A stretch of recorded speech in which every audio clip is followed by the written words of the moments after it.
नमस्कार दोस्तों, स्वागत है आपका अपना ही यूट्यूब चैनल टुडे एग्जाम पर। दोस्तों, जैसा कि हम लोग एसएससी के विभिन्न एग्जाम तथा दिल्ली पुलिस इत्यादि एग्जाम के लिए जो न्यू 35 सीरीज देख रहे थे, जो आपके लेटेस्ट वेंडर के पैटर्न के अनुसार होती है, तो आज हम इस 35 में से क्लास नंबर 24 को देखेंगे। इससे पहले मैंने आपको 23 क्लास प्रोवाइड करा दिया है। साथ ही साथ जो भी बच्चे इस सीरीज की पीडीएफ खरीदे हैं उनको पीडीएफ भी दे दी गई है।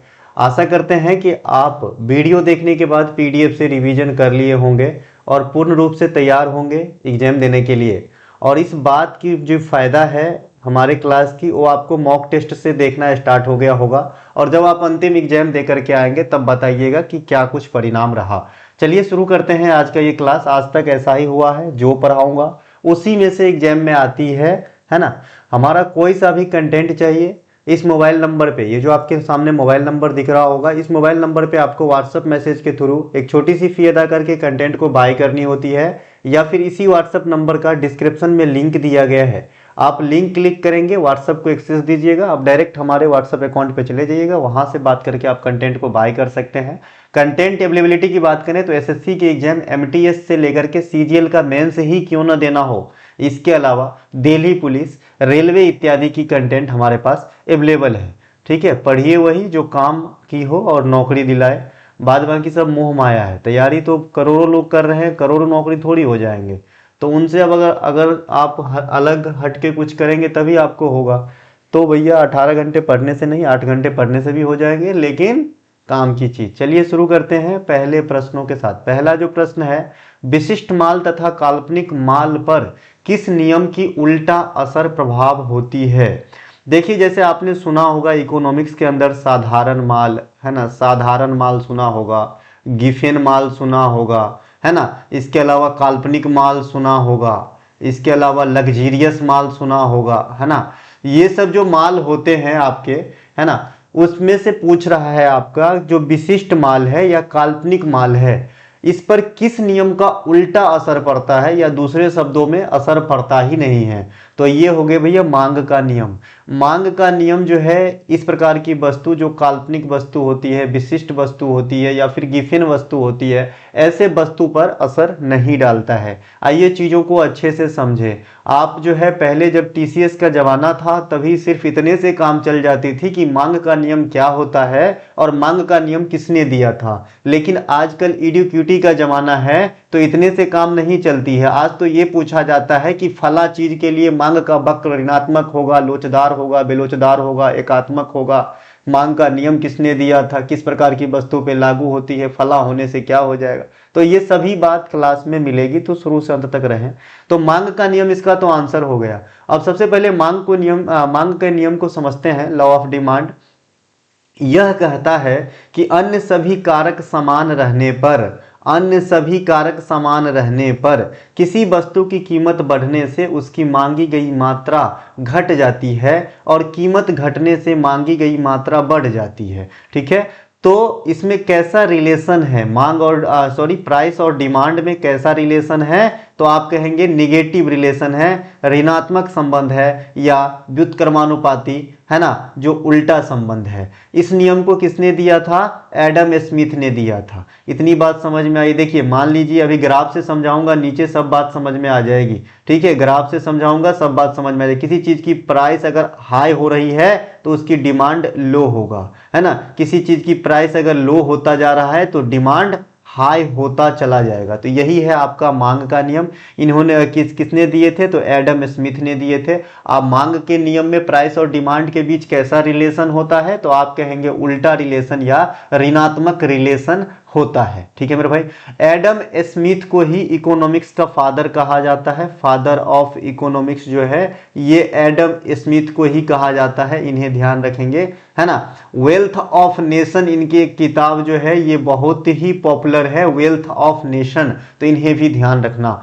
अब देखिए, अभी हमने मांग के नियम पढ़े हैं, इसी में थोड़ा सा मॉडिफाई करके बाद में एक अन्य इकोनॉमिक्स के जो है ज्ञाता हुए अल्फ्रेड मार्शल, इन्होंने मांग और पूर्ति के नियम को जो है डिस्क्राइब किया। ठीक है, डिमांड एंड सप्लाई के नियम जो है पूछेगा तो जो है अल्फ्रेड मार्शल आंसर करना है, और खाली मांग का नियम कहेगा, ओनली मांग का नियम कहेगा तो एडम स्मिथ आंसर करना है। ठीक है भाई। अब अल्फ्रेड मार्शल ने इस नियम के थ्रू, सबसे पहले तो ये नियम इन्होंने 1890 में दिया था, इनकी एक पुस्तक है प्रिंसिपल्स ऑफ इकोनॉमिक्स, उसमें प्रकाशित किया गया था। और इस नियम के अनुसार इन्होंने बताने का काम किया है ना कि अगर किसी चीज की मांग बहुत ज्यादा है तो उत्पादक उस वस्तु का कॉस्ट क्या करेगा, हाई कर देगा। जैसे मान लीजिए आजकल फैशन भी है कि एप्पल का नया नया वर्जन जब लॉन्च होता है तो लोग लाइन लगा के खरीदते हैं, तो बहुत ज़्यादा जो है शुरुआती इनिशियली प्राइस होती है। इस तो यहीं से आप इस नियम को पुष्टि में देख सकते हैं कि भाई मांग ज़्यादा हो गया ना, तो जो डेवलपर है उस चीज़ के वैल्यू को यानी कॉस्ट को बढ़ा देते हैं। इसके उल्टा जब मांग कम हो जाती है तो चीज़ें की कॉस्ट जो है घट जाती है। जब बाद में आईफोन 15 के बाद 15 प्रो आएगा तो 15 प्रो का बाद जो 16 प्रो आ जाएगा तो 15 प्रो की मांग घट जाएगी, जिससे उसकी वैल्यू भी घट जाता है। कहने का मतलब है जब मांग ज़्यादा होता है तो डेवलपर चीज़ों के वैल्यू को बढ़ा देता है, कॉस्ट को बढ़ा देता है, मांग घट जाती है तो कीमत को भी घटा देता है। तो ये है मांग और आपूर्ति का नियम जिन्होंने जो अल्फ्रेड मार्शल के द्वारा दिया गया था। ठीक है भाई।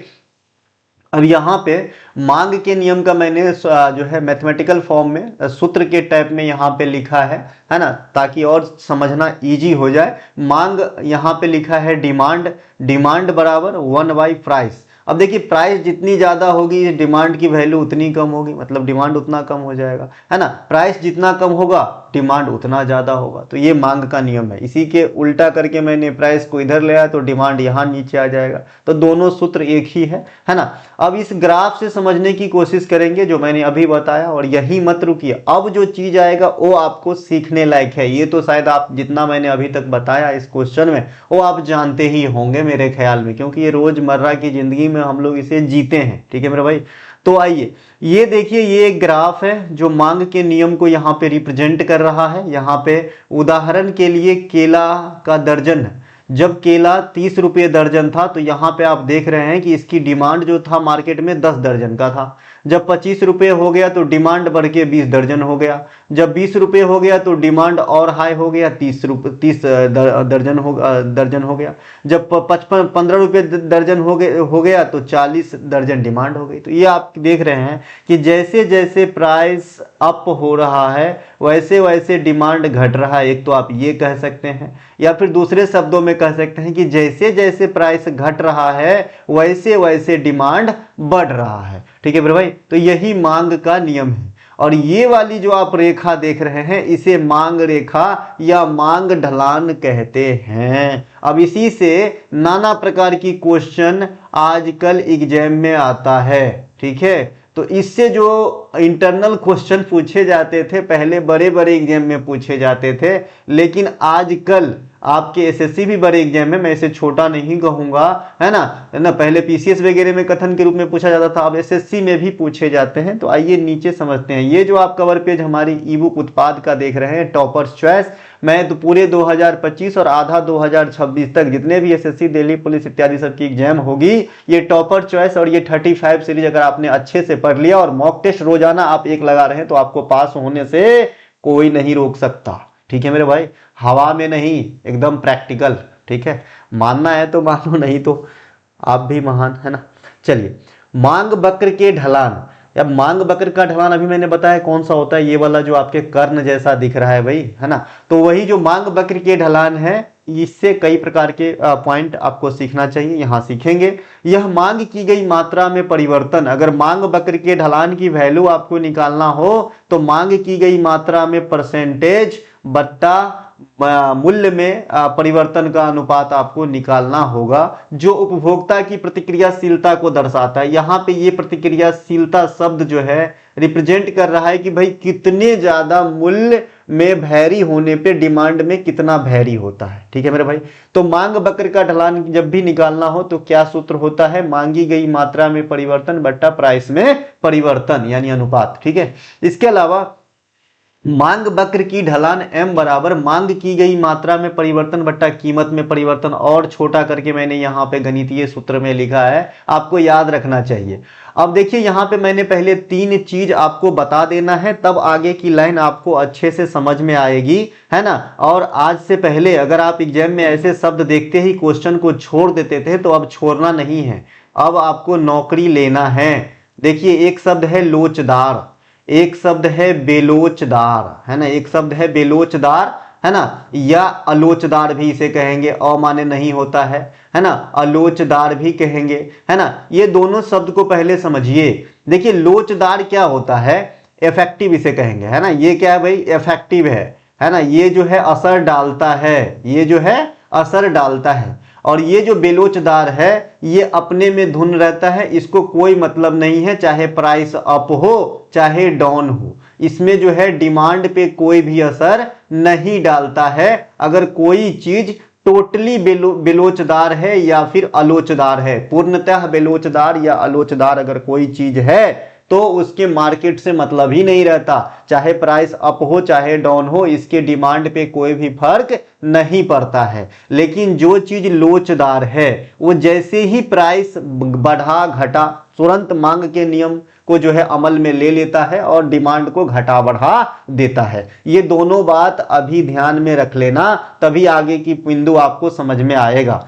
एक पूर्णतः लोचदार मांग वक्र का ढलान, अब इस लाइन को पढ़ेंगे जैसा कि मैंने यहाँ पे लिखा है ना, ये अगर आपको समझ में आ गया होगा तभी आप जो है इन सब चीजों को जो है समझ सकते हैं, ठीक है। अब देखिए यहाँ पे लिखा है कि एक पूर्णतः मतलब टोटली लोचदार मांग, लोचदार मैंने अभी कहा कि भाई इफेक्टिव, ये जो है प्राइस घटने बढ़ने से डिमांड पे इफेक्ट डालता है, तो टोटली है। इस टोटली में मतलब कि तनिको सा प्राइस गिरा ना तो बहुत ज्यादा डिमांड बढ़ जाता है, और तनिको सा जो है प्राइस बढ़ गया तो बहुत ज्यादा डिमांड घट जाता है। बहुत सेंसेटिव टाइप का ये ऐसे चीज होते हैं जो पूर्णतः लोचदार होता है। इसीलिए इससे एक क्वेश्चन आपके एग्जामिनर पूछते हैं कि टोटली लोचदार मांग के ढलान का वक्र कैसा होता है, तो आप कहेंगे इन्फिनिटिव होता है। ये जो है इन्फिनिटिव होता है, इसको मैं ग्राफ से नीचे समझाऊंगा, जो दर्शाता है कि उपभोक्ता मूल्य में किसी भी परिवर्तन के प्रति अत्यधिक संवेदनशील है, सेंसिटिव है। पूर्णतः लोचदार मांग, जिसे अंग्रेजी में परफेक्टली इलास्टिक डिमांड का ग्राफ कैसा होता है, तो हॉरिजेंटल होता है, जो एक्स अक्ष के समानांतर होता है। ऐसा रहेगा ना, ये एक्स अक्ष है, ये वाई अक्ष है, तो ये जो टोटली लोचदार मांग होंगे इसके ग्राफ कुछ ऐसे बनेंगे, इसके ग्राफ कुछ ऐसे बनेंगे, क्योंकि ये डिमांड में बहुत ज्यादा वैरी दर्शाता है, ठीक है। नीचे बनी बनाई ग्राफ दिखाऊंगा, ज्यादा समझ में आएगी। फिलहाल तो हम आगे बढ़ जाते हैं। तो यहाँ पे आपने 2 शब्द सीखना है सर, लोचदार अलोचदार, और जो है यही दोनों, बेलोचदार भी अलोचदार को ही कहते हैं, तो ये दोनों 2 ही शब्द सीखना है यहाँ पे, और दोनों का मीनिंग मैंने बताया, ठीक है। अब यहाँ पे मांग की शून्य कीमत लोच, या फिर इसे ही पूर्णतः बेलोचदार कहेंगे। भाई शून्य है, इफेक्ट ही नहीं है ना, तो बेलोच हो गया। तो मांग की शून्य कीमत लोच, जिसे zero price elasticity of demand का मतलब है कि किसी वस्तु की कीमत कितनी भी बदल जाए, है ना, चाहे घट जाए चाहे बढ़ जाए, उसकी मांग की मात्रा में कोई बदलाव नहीं होता है। यही पूर्णतः बेलोचदार कहिए, अलोचदार कहिए, या शून्य कीमत लोच कहिए, तीनों शब्द आप इसी चीज के लिए इस्तेमाल करेंगे कि भाई कोई ऐसा चीज जिसपे मांग के नियम जो है एप्लीकेबल होता ही नहीं है। प्राइस घट गया तो भी डिमांड नहीं बढ़ रहा है, और प्राइस बढ़ गया तो भी डिमांड नहीं घट रहा है, एज इट इज बना हुआ है इसकी डिमांड। तो ऐसे वस्तु को हम पूर्णतः बेलोचदार या पूर्णतः अलोचदार या शून्य कीमत लोच के अंतर्गत रखेंगे, ठीक है। पूर्णतः अलोचदार मांग परफेक्टली इनेस्टिलिस्टिक होती है। इसका ग्राफ एक ऊर्ध्वाधर होता है, वर्टिकल सीधी रेखा होती है। दोनों ग्राफ को नीचे दिखाते हैं। पहले वाले जो हमने देखा वो एक्स अक्ष के समानांतर ग्राफ होगा, जिसकी जो वक्र ढाल होती है वो इन्फिनिटिव होता है, जो लोचदार होते हैं टोटली, और जो पूर्णतः बेलोच होता है उसका जो है कैसा होता है, इसका ग्राफ ऊर्ध्वाधर होता है। आइए यहाँ पे ग्राफ को समझते हैं। देखिए ये पूर्णतः लोचदार सॉरी पूर्णतः बेलोचदार मांग चित्र से स्पष्ट है। ये बेलोचदार है। अभी मैं जो जीरो लोच वाला जो आपने पढ़ा था ना, वही चीज को समझिए, या फिर इसे अलोचदार भी कहेंगे। ये सब एक ही चीज है, एक ही सब मतलब एक ही चीज को अलग अलग शब्दों में अलग अलग रूप से, है ना, लेकिन मतलब एक ही होता है। यहाँ पे आप देख रहे हैं कि भाई देखिए प्राइस पहले P1 था तो भी डिमांड यहाँ पे D ही था, ठीक है। प्राइस घट के P हो गया तो भी डिमांड D ही है, और प्राइस और घट के P2 हो गया तो भी डिमांड D ही है। इसका मतलब है कि यहाँ पे प्राइस से कोई लेना देना नहीं है डिमांड को, है ना। इस पे जो है शून्य इफेक्ट डालता है डिमांड पे, इसीलिए जीरो लोचदार डिमांड कहेंगे, अलोचदार कहेंगे या बेलोचदार कहेंगे। अब इसकी ग्राफ कैसा था, तो इसकी ग्राफ आप देखिए यहाँ पे इस सीधी रेखा में ऐसा होता है, यही ना ग्राफ होगा जी, है ना। डिमांड सेम रहेगा चाहे प्राइस कहीं तक ले जाओ, तो ये ग्राफ होगा, ठीक है, सीधी रेखा होती है। अब आते हैं दूसरे का। दूसरा जो है पूर्णतः लोचदार मांग। पूर्णतः लोचदार में क्या बताया था, याद करिए, थोड़ा सा भी प्राइस में ऊपर नीचा हुआ तो डिमांड बहुत ज्यादा वैरी करने लगता है। तो यहाँ पे आप देखिए प्राइस में मान लीजिए तनके सा कम कर दे या फिर बढ़ा दे तो डिमांड तुरंत तुरंत वैरी करने लगता है। तो यहाँ पे है ना P रुपया मूल्य में डिमांड Q2 हो जाएगा। थोड़ी सी एकदम नाम मात्र के घट जाए ना तो डिमांड इतना भाग जाता है ना, इतना भाग जाता है। तो यहाँ पे इसके जो ग्राफ होते हैं, इसके जो ग्राफ होते हैं ये वाला ग्राफ हो गए, ठीक है, ये वाला ग्राफ हो गया जो एक्स एक्सिस के पैरेलल में होते हैं, ठीक है। ये देखिए ये वाला हो गया। यहां से क्वेश्चन आता है कि भाई पूर्णतः लोचदार मांग का ग्राफ किस एक्सिस के पैरेलल होगा, या कैसा होता है, पूर्णतः लोचदार का ग्राफ कैसा होता है ना। और बाद में की डिफिनीशन तो बता ही दिया कि ये क्या होता है। तो किसी भी एंगल से क्वेश्चन पूछने दीजिए, आपको क्या जाता है, आपको तो नंबर लेना है। ये देखिए ये रेलवे वाले बच्चों के लिए, जो बच्चे बोलते हैं सर न्यूमेरिकल आते हैं और हमसे नहीं बनता है, चिल्ला चिल्ला के बता रहा हूं, तुमको कंटेंट नहीं लेना है, क्यों लेते हो, क्यों 60 रुपया खर्च करते हो अगर महंगा लग रहा है तो। परीक्षा दर्पण वाली वीडियो सीरीज देख लो ना, तुम्हें तकलीफ हो जाए एग्जाम में तो बताना। हाँ मैंने ये कहा है कि किसी भी एग्जाम में 100% जीके बनाना संभव नहीं है, ये मैं शुरुआती दिन से कह रहा हूं, जब से पढ़ा रहा हूँ। 80-85% तक आराम से बनेगी अगर आप मुझे अच्छे से फॉलो करके एग्जाम देने जाते हैं, और साथ में एक सबसे जरूरी मॉक टेस्ट रोजाना लगाते हैं, ठीक है। चलिए मॉक टेस्ट लगाना मैं इसलिए बोल रहा हूँ, एक तो आपके टाइम मैनेजमेंट को सही करता है, ऊपर से आपको हौसला देता है दिन प्रतिदिन आप जब सही स्टेप बढ़ते हैं। उसके अलावा जो चीज़ आप पढ़ते हैं हमारे से चाहे किसी से, उस चीज़ का रिवीजन होता चलता है ना, तो इसीलिए मॉक टेस्ट जरूरी है ना। अब देखिए यहाँ पे एकात्मक लोच क्या होता है। एकात्मक लोच कैसे लोच को कहेंगे, है ना, कि जब मांग की गई मात्रा में प्रतिशत परिवर्तन और कीमत में प्रतिशत परिवर्तन का जो अनुपातिक वैल्यू है वो 1 हो जाए, है ना, 1 हो जाए तो इसे हम क्या कहेंगे, एकात्मक लोच कहते हैं, ठीक है। इसके अलावा यहाँ पे कुछ ऐसे वस्तु है जिसपे मांग की नियम एप्लीकेबल नहीं होती है। यहां से इस क्वेश्चन को स्टार्ट किया था मैंने, है ना। तो एक वेवलेन गुड्स होता है, ये विलासिता लग्जीरियस वस्तु होती है, जैसे हीरा हो गया, महंगी कार हो गया। इनकी कीमत बढ़ने पर मांग बढ़ जाता है ना। इसमें जो है थोड़ा सा साहेबगिरी दिखाना, मतलब एक होता है ना भौकाली, ये सब भौकाली चीज है ना भाई, तो इसके बोली भी लग जाती है कभी कभी, है ना। तो ये लग्जीरियस वस्तु पे मांग का नियम एप्लीकेबल नहीं होता है, ये थोड़ा अलग ही दायरे की चीज है। जैसे मान लीजिए आप स्कॉर्पियो खरीदने जाते हैं, आपको नीड है, तो आप शोरूम प्राइस देखते हो इसका कि भाई 14 लाख रुपया है, लेकिन आपने देखा होगा गूगल भी करके देखेंगे तो 24 से 22 लाख रुपया बता देगा। इसका मतलब क्या हुआ भाई, इस 22 लाख वाले में कुछ अलग लगा है क्या, लगा तो कुछ अलग जरूर है लेकिन बहुत कम, जितनी कीमत होनी नहीं चाहिए। लेकिन ये दिखावटी में, जैसे ब्लैक स्कॉर्पियो का डिमांड बहुत ज्यादा बढ़ गया तो उसके प्राइस भी बढ़ा दिए जाते हैं मांग और आपूर्ति के नियम से, ठीक है। ये तो अलग बात हो गया कि ये प्राइस इतनी जो है वैरी क्यों है, लेकिन मैं सिर्फ यहाँ पे ये बताना चाहता हूँ कि ये वेवलेन गुड्स जो विलासिता लग्जीरियस वस्तु होती है, जैसे यहाँ पे हीरा, महंगी कार, जैसे कार का मैंने उदाहरण भी दिया है, तो इनकी कीमत बढ़ने पर मांग और बढ़ जाती है, ठीक है भाई। इस पे मतलब मांग के नियम लागू नहीं होती है, ठीक है, क्योंकि उच्च कीमत उन्हें अधिक प्रतिष्ठित बनाती है, अर्थात इस प्रकार की वस्तुओं पर भी मांग का नियम लागू नहीं होता। जैसे आजकल फैशन है, अगर आपके पास एप्पल का फोन है तो आप समाज के मुख्य धारा से जुड़े हुए आदमी कहलाएंगे, उससे नीचे वाली फोन है तो भाई थोड़ा सा जो है अलग होता है। लेकिन मेरे लिए ये तो नहीं होता, मेरे पास जो है वही सही है भाई, हमारे है ही नहीं काम इतने का तो कहाँ से करूँ, है ना, एप्पल का क्यों लूँ, क्यों EMI भरूँ, है ना। अब यहाँ पे देखिए गिफेन वस्तु पर मांग का नियम उल्टा असर करता है। जैसे अभी वेवलेन वस्तु दिखाया, उसी प्रकार से गिफेन वस्तु, ये आपने पहले भी मेरे से सुना होगा। गिफेन वस्तु पर मांग के नियम उल्टा असर करता है, कीमत बढ़ने पर इसकी भी मांग बढ़ जाती है। जहां पर वेवलेन वस्तु विलासिता वाला वस्तु था, लग्जीरियस वस्तु था, वहीं पे ये गिफेन वस्तु घटिया वस्तु या सामान्य वस्तु होती है ना। घटिया कहना सही नहीं लगेगा मुझे, तो ये सामान्य वस्तु कहेंगे। जैसे एग्जाम्पल के लिए, है ना, जैसे हम लोग आलू कंपलसरी सब्जी खाते हैं, है ना, मध्य वर्गीय हैं हम लोग या निम्न वर्गीय जैसे मेरे जैसे लोग, है ना, तो आलू कंपलसरी सब्जी में खाते हैं। अब आलू की कीमत मान लीजिए कि 20 से 30 रुपये हो गए, तो इसका मतलब तो नहीं है कि मैं पनीर की तरफ स्विच कर जाऊंगा, है ना, क्योंकि पनीर अभी भी इसके अपेक्षा ज्यादा महंगा है, तो मैं आलू ही खाऊंगा भले महंगा हो गया हो। तो इसे गिफिन वस्तु कहते हैं। इस पे भी मांग के नियम का कोई असर नहीं पड़ता है। ठीक है भाई। अगला क्वेश्चन है हमारा, निम्नलिखित कथन को ध्यान से पढ़ते हुए सही कथन का पता लगाएं। पहला कथन है, कदल कोडट्टम 2025 का आयोजन चेन्नई के मैरीना बीच पर हुआ है, जिसमें कई प्रकार की खेलों को शामिल किया गया है। दूसरा स्टेटमेंट है, कोलट्टम एक प्राचीन लोक नृत्य है जो गुजरात के लोक नृत्य डांडिया के जैसे ही दो छोटे लकड़ियों के डंडे के सहारे खेला जाता है। भाई दूसरा स्टेटमेंट तो राइट लग रहा है, पहला स्टेटमेंट गलत लग रहा है। देखिए, कदल कोलट्टम उत्सव जो है ये समुद्री खेल प्रतियोगिता का एक उत्सव है ना, जो 2025 में हुआ तो तमिलनाडु में ही हुआ है, लेकिन ये चेन्नई के मरीना बीच डाल के ना सत्यानाश कर दिया। ये आपके जो है चेन्नई के मरीना बीच में नहीं हुआ है, तो पहला आपका गलत है, दूसरा सही है। ठीक है भाई। अब आइए इसको विस्तार से देखेंगे।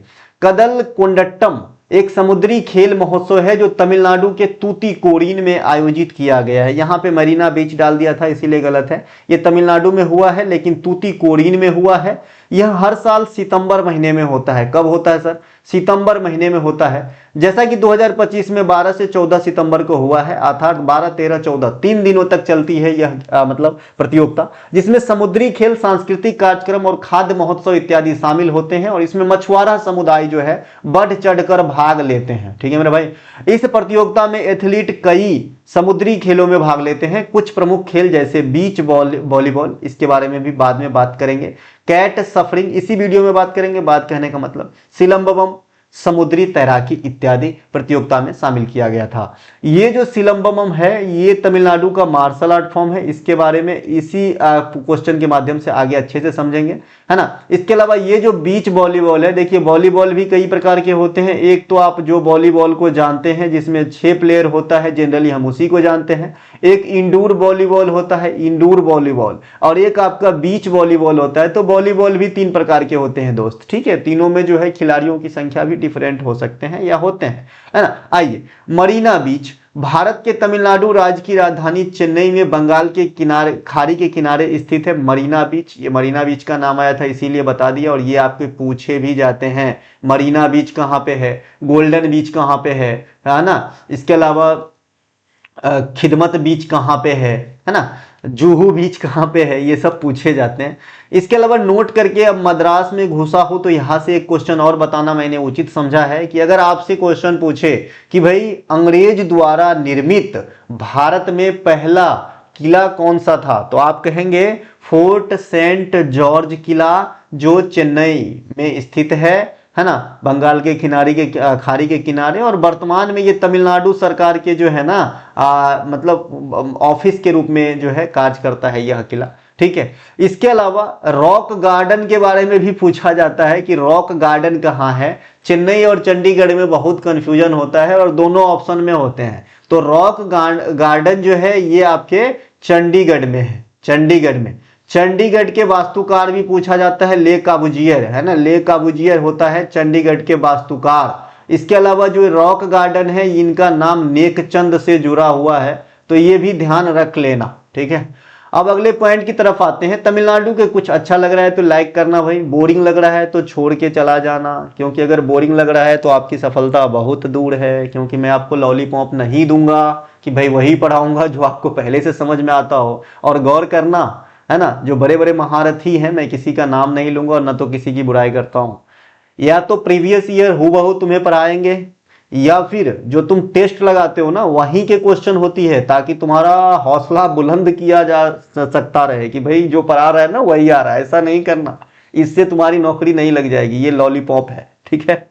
तो पढ़ना पड़ेगा तुम्हें, और वो भी जेन्युइन कंटेंट पढ़ना पड़ेगा, है ना, दूरदृष्टि वाला नजर रखना पड़ेगा। तमिलनाडु के कुछ अन्य प्रमुख लोक नृत्य नीचे दिए गए हैं। अब एक एक करके तमिलनाडु के लोक नृत्य पढ़ेंगे। कोलाट्टम एक प्राचीन लोक नृत्य है जो मुख्यतः तमिलनाडु, आंध्र प्रदेश और कर्नाटक, इसीलिए कोलाट्टम में कभी कभी साउथ इंडिया ही ऑप्शन होता है, किसी पार्टिकुलर राज्य का नाम न डाल के सीधे साउथ इंडिया आंसर रहेगा। जैसे है ना, कथक के बारे में पार्टिकुलर राज्य भी हो सकता है यूपी, या फिर नॉर्थ इंडिया आंसर होता है। उसी प्रकार से कोलाट्टम ये दक्षिण भारत के कई सारे राज्य में किए जाते हैं। यह नृत्य आमतौर पर महिलाओं द्वारा दो छोटी लकड़ी, है ना, दो छोटी लकड़ी, जैसे डांडिया में भी आपने देखा होगा, डांडिया जो खेलने जाते हैं, है ना, तो यहाँ पे दो छोटी छड़ियों का उपयोग किया जाता है ना। इसे कोलू नृत्य के रूप में भी जाना जाता है, ध्यान रखना। नेक्स्ट है हमारा कुम्मी अट्टम। देखिए अट्टम मतलब ही होता है ना खेल या क्रीड़ा या नृत्य टाइप का, इसीलिए साउथ के जितने भी नृत्य वगैरह होते हैं उनके लास्ट में आप ज्यादातर इस प्रकार के शब्द देखते हैं, अट्टम, ठीक है। कुम्मी अट्टम भी तमिलनाडु का एक लोक नृत्य है जो कोलाट्टम के जैसा ही किया जाता है ना, परंतु इसमें लकड़ी या लाठी का इस्तेमाल नहीं किया जाता। जैसे अभी कोलाट्टम में आपने देखा कि दो छोटी लकड़ी के सहारे जो है यह नृत्य को नृत्य मतलब किया जाता है, तो यहाँ पे कुम्मी अट्टम भी तमिलनाडु में किया तो जाता है, लेकिन इसमें कोई डंटा पंटा का प्रयोग नहीं किया जाता है ना।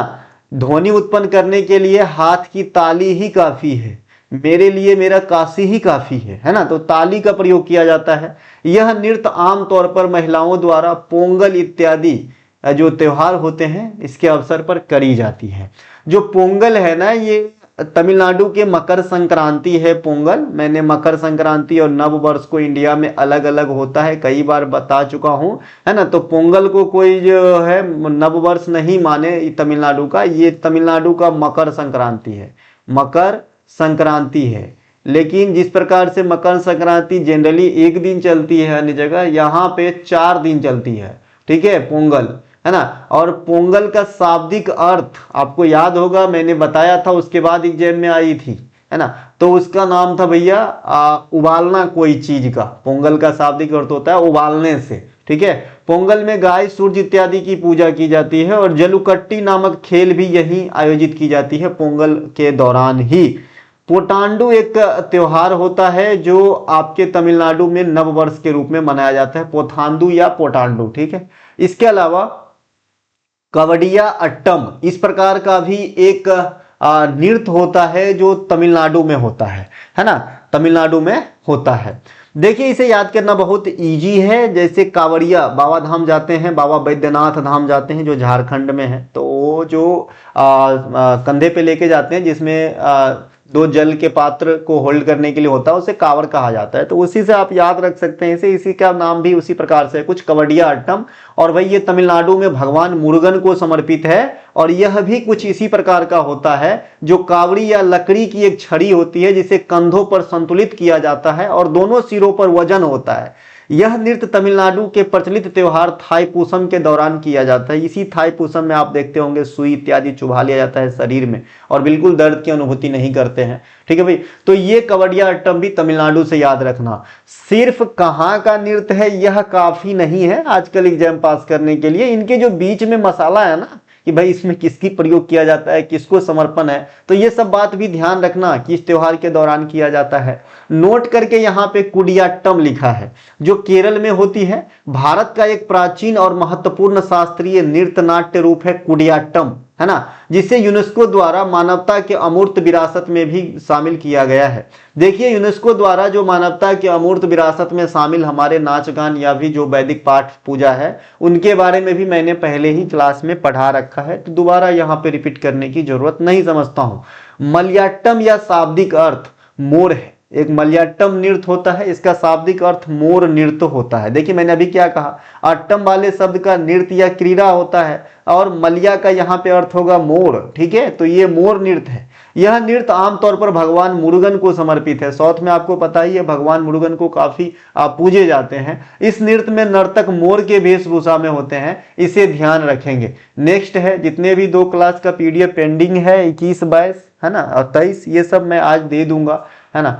ओलियट्टम, क्योंकि जानते ही हैं, है ना, क्या हो गई थी थोड़ा, है ना, प्रॉब्लम, तो मैं नहीं दे रहा था टाइम, अब इस पे टाइम दे रहा हूँ तो दे दूंगा। और क्लास के जस्ट बाद अब जो है कंटेंट जैसा मिल रहा था वैसे ही मिल जाएगा। ये 2 होल्ड हो गए, थोड़ा सा मैं इधर फंस गया, है ना। ओलियट्टम, यह भी तमिलनाडु का एक प्रमुख नृत्य है। इस नृत्य के दौरान नर्तक भगवान मुरुगन की कहानी सुनाते हैं।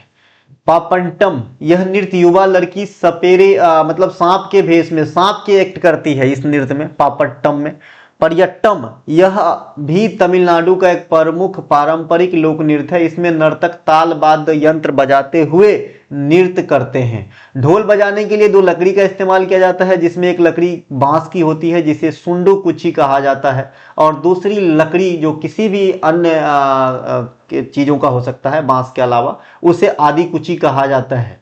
ध्यान रखना, यही सब बात आपके एग्जाम में आते हैं और आप जो है छोड़ के आ जाते हो, ठीक है भाई।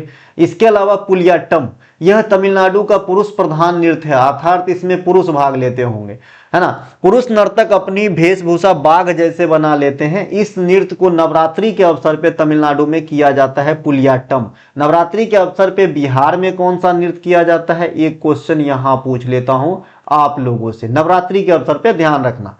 दूसरा हमारा पॉइंट है पुरीवेट्टम, यह भी एक तमिलनाडु के प्राचीन समय से प्रमुख। इस नृत्य में नर्तकी नकली घोड़ा, जैसे गांव घर में घोड़ा वाला नाच आज भी आता है शादी ब्याह में, पहले बैंड पार्टी के साथ भी आता था, मुंह में घोड़ा जो रहता है लकड़ी का या पेपर वगैरह का बना होता है, उसको फंसा लेते हैं। तो तमिलनाडु में भी घोड़ा वाला नाच होता है, नकली घोड़ा के साथ करते हैं, जिसे पुराबियट्टम कहा जाता है, ठीक है। इसके अलावा सिलंबम, जैसे कि मैंने ऊपर बताया था, सिलंबम क्या होती है, तमिलनाडु में एक मार्शल आर्ट फॉर्म है। जैसे थांगटा है ना मणिपुर का, है ना, जैसे लाठी है ना पश्चिम बंगाल का, जैसे गटका है ना पंजाब का, वैसे ही जो है आपका तमिलनाडु का सिलंबम, यह एक मार्शल आर्ट फॉर्म है जिसमें बांस के डंडे का इस्तेमाल या लाठी का इस्तेमाल किया जाता है, जिस डंडे की जो ऊंचाई है 168 सेंटीमीटर रखा जाता है, ठीक है भाई।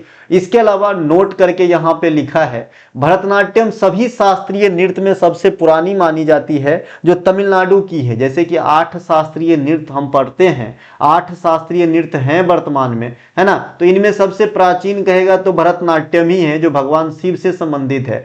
इसी भरतनाट्यम को सादिर अट्टम या एकाहार या अग्नि नृत्य भी कहा जाता है। यह नृत्य भगवान शिव को समर्पित है तथा तांडव भाव से प्रेरित है। नृत्य जनरली 2 भाव से प्रेरित होता है, एक तो लास और एक तांडव, एक लास और तांडव। यह 8 शास्त्रीय नृत्य या तो लास या तांडव से प्रेरित है, लेकिन इसके जो है ये है ना, इसके जो है मणिपुरी नृत्य जो है ये अपवाद है, ये लास से भी प्रेरित है और तांडव से भी प्रेरित है। यानी इसमें माता पार्वती मतलब लास से, तांडव मतलब पिता शिव, इन दोनों से प्रेरित है मणिपुरी नृत्य, इसे ध्यान रखेंगे।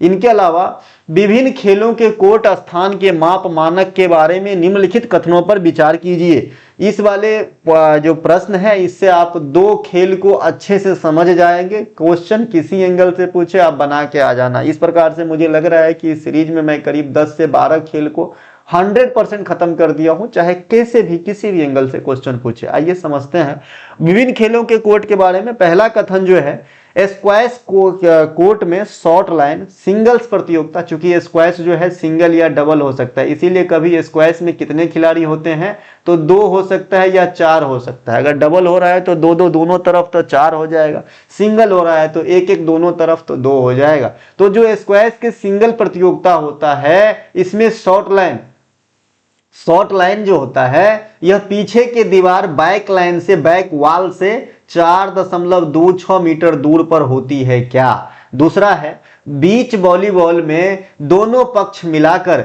सिर्फ 4 खिलाड़ी होते हैं। ये एकदम सही है। बीच वॉलीबॉल में 2 खिलाड़ी इधर 2 खिलाड़ी इधर होते हैं, तो ये 4 खिलाड़ी का ही गेम है। हालांकि जो वॉलीबॉल है वो आपके 12 खिलाड़ी होते हैं दोनों पक्ष मिला के, इधर 6 खिलाड़ी इधर 6 खिलाड़ी। तो दोनों मतलब ये जो दूसरा स्टेटमेंट है ये तो बिल्कुल राइट है।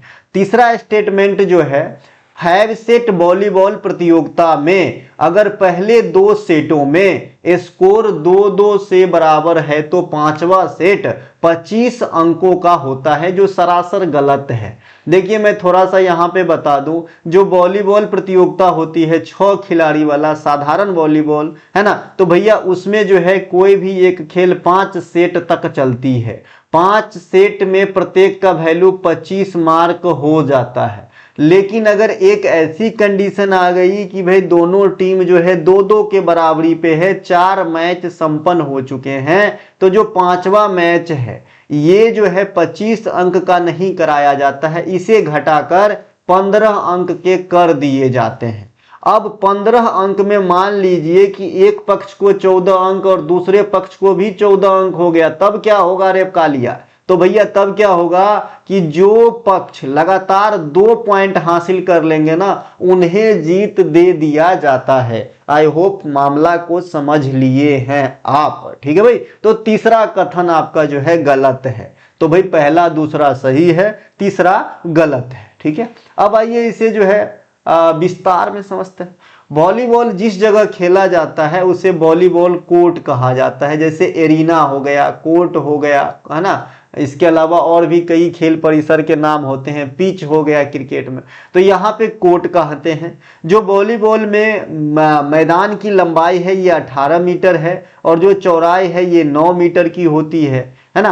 बीच में नेट के सहारे 2 हिस्सों में बांट दिया जाता है संपूर्ण मैदान को, यानी 9 मीटर पे नेट लगे होंगे, क्योंकि टोटल लंबाई तो 18 मीटर है मेरे दोस्त, तो ये 9 मीटर पे नेट लगा दिया जाता है, ठीक है। वॉलीबॉल के प्रत्येक पक्ष में 6 खिलाड़ी होते हैं, वॉलीबॉल के प्रत्येक पक्ष में 6 खिलाड़ी होते हैं। पुरुषों में नेट की ऊंचाई 2.43 मीटर होती है। कितनी होती है? 2.43 मीटर। और महिलाओं के लिए नेट की ऊंचाई जमीन से कितनी मीटर? तो 2.24 मीटर। यहां से भी क्वेश्चन पूछे जाते हैं, ठीक है। इसके अलावा वॉलीबॉल में जो गेंद की परिधि होती है ये फिक्स तो नहीं है, लेकिन इसका एक दायरा है, 65 से 67 सेंटीमीटर हो सकती है। और वजन की बात करें तो 260 ग्राम से लेकर 280 ग्राम के बीच में जो है वॉलीबॉल की वजन हो सकती है। ये है वॉलीबॉल की जो है मैदान का जो है कुछ एक नमूना। जैसा कि मैंने अभी आपसे कहा कि भाई मैदान की जो चौड़ाई है ये आपके यहाँ से यहाँ तक 9 मीटर है। देखिए मैदान की जो लंबाई होती है ये यहाँ से यहाँ तक आपके 18 मीटर है। दोनों मैदानों के एकदम बीचों बीच अर्थात यहाँ से यहाँ तक की दूरी जो है ये 9 मीटर होंगे। इस 9 मीटर पे ये आपने देखना है एक जाल लगा होता है, नेट लगा होता है। यह नेट अगर पुरुष की प्रतियोगिता है तो 2.43 मीटर की होती है। अगर महिला वाली वॉलीबॉल प्रतियोगिता होनी है तो 2.24 मीटर होती है, ठीक है। सर्विस एरिया की चौड़ाई यहाँ पे आप देखेंगे 3 मीटर होती है, ये ध्यान रखेंगे। सर्विस एरिया कहाँ पे होती है? तो बैक लाइन के पास होती है, इसे भी ध्यान रखना। बैक लाइन के पास होती है सर्विस एरिया। ये भी क्वेश्चन आपके एग्जाम में पूछे जा सकते हैं। पहला लाइन को सेंटर लाइन कहते हैं, ठीक है। सेंटर लाइन और फ्रंट जोन के बीच 3 मीटर की दूरी होती है। चूंकि ये टोटल 9 मीटर है ना, टोटल 9 मीटर है, तो ये 3 मीटर बच गया। तो फ्रंट जोन और बैक जोन की अंतिम रेखा के बीच की दूरी 6 मीटर होती है। चीजें अपने आप आसान हो जाती है, जरूरत है आपको एक अच्छी नजर डालने की, ठीक है भाई। Next beach volleyball. देखिए ये तो वॉलीबॉल साधारण वाला था, जैसा कि हम लोग जो इससे जानते आए हैं। एक बीच वॉलीबॉल, जैसा कि मैंने कहा कि ये किसी भी नाम से स्पष्ट है। बीच वॉलीबॉल भाई किसी भी जलराशि, जनरली समुद्र के किनारे, है ना, जो बालू होता है, लोग धूप सेकने भी जाते हैं और खेलते भी है वहां पे। तो इसमें जो है मैदान की जो कोर्ट की डायामीटर है वो घट जाता है। जैसा कि यहाँ पे 18 और 9 था वॉलीबॉल में, यहाँ पे 16 और 8 मीटर हो जाते हैं। जैसा कि वॉलीबॉल में जनरली 6 खिलाड़ी एक पक्ष में थे, तो यहाँ पे घट के एक पक्ष में मात्र 2 खिलाड़ी होंगे, ठीक है। ओलंपिक गेम में वॉलीबॉल खेल को पहली बार 1964 में शामिल किया गया था। आजकल ये भी एक अच्छा जो है रिस्पॉन्स देखने को मिल रहा है। इस प्रकार के बात को आजकल ट्रेंड में रहती है कि भाई अमुक गेम को ओलंपिक में कब शामिल किया गया। तो अगर आपसे पूछे वॉलीबॉल को कब शामिल किया गया, तो आप कहना 1964 में शामिल किया गया था। एक टीम के खिलाड़ी केवल 3 बार ही गेंद को छू सकते हैं और उसके बाद अपने प्रतिद्वंदियों के खेमे में गेंद को डालना होता है। मतलब 3 बार से ज्यादा आप गेंद के साथ जो है मजाक मस्ती करने लगे ना तो फॉल माना जाएगा। 3 बार छूने के बाद अगली स्टेप में के साथ ही गेंद को नेट से बाहर आपको भेजना है। ठीक है मेरे भाई। इसके अलावा अभी मैंने आपसे कहा था जो तीसरा स्टेटमेंट था उसका तो एक्सप्लेनेशन मैं वहीं पे दे दिया था, फिर भी यहाँ पे लिखी हुई मोड में है तो समझ लेते हैं। एक गेम में 5 सेट होते हैं, पहले 4 सेट 25 अंकों की होती है। अगर पहले 2 सेट में स्कोर 2-2 हो गया हो तो 5वां सेट मात्र 15 अंक के कराए जाते हैं। ठीक है। अगर किसी भी स्कोर 24-24 या 14-14 हो गया हो मान लीजिए, तो उस स्थिति में भाई ये वाली सेट यानी जो 5 सेट होती है, मान लीजिए कि अंतिम तक 24-24 पे है तो 25 वाले को जीत होगा नहीं, उसे लगातार 2 पॉइंट अर्जित करना पड़ेगा। ठीक है मेरे भाई। इसके अलावा अंतरराष्ट्रीय वॉलीबॉल संघ जो वॉलीबॉल के एक नियंत्रक या शासी निकाय है, कभी कभी जैसे फीफा का फुल फॉर्म भी पूछता है, जितना सरल आप सोच रहे हैं उतना है नहीं।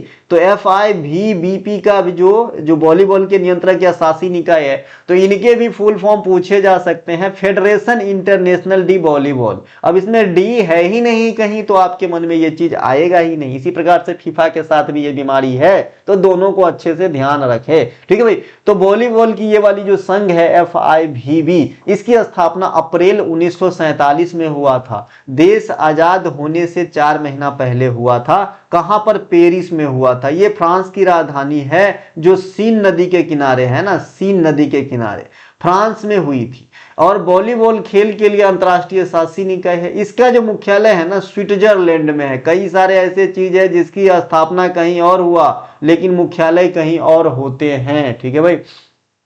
इसके अलावा ये तो हो गया भाई वर्ल्ड लेवल पे वॉलीबॉल की शासी निकाय। अब इंडिया की भी वॉलीबॉल की शासी निकाय है जिसे भारतीय वॉलीबॉल महासंघ VFI, volleyball federation of India, Bharat में वॉलीबॉल का शासी निकाय है। इसकी स्थापना 1951 में हुआ था। 1951 में और किस चीज का स्थापना हुआ था? CSO केंद्रीय सांख्यिकी संगठन की स्थापना, योजना आयोग की स्थापना 1950 में, राष्ट्रीय विकास परिषद की स्थापना 1952 में। 1951 से ही आपके 5 ईयर प्लान जो है स्टार्ट हुए थे, इसे भी ध्यान रखना। अब नोट करके एक चीज यहाँ पे लिखा है एशियन वॉलीबॉल कन्फेडरेशन। अब देखिए एक तो विश्व में के स्तर पे था FIV वाला, अब यहाँ पे VFI वाला इंडिया के स्तर पे है। जो एशियाई कंट्री में वॉलीबॉल को नियंत्रित करता है AVC, एशियन वॉलीबॉल कन्फेडरेशन, इसकी स्थापना 1952 में हुआ था। ठीक है भाई। तो ये ध्यान रखें। अब वॉलीबॉल के बारे में हमने पढ़ लिया है। अब हम पढ़ेंगे स्क्वैश के बारे में। मजेदार है।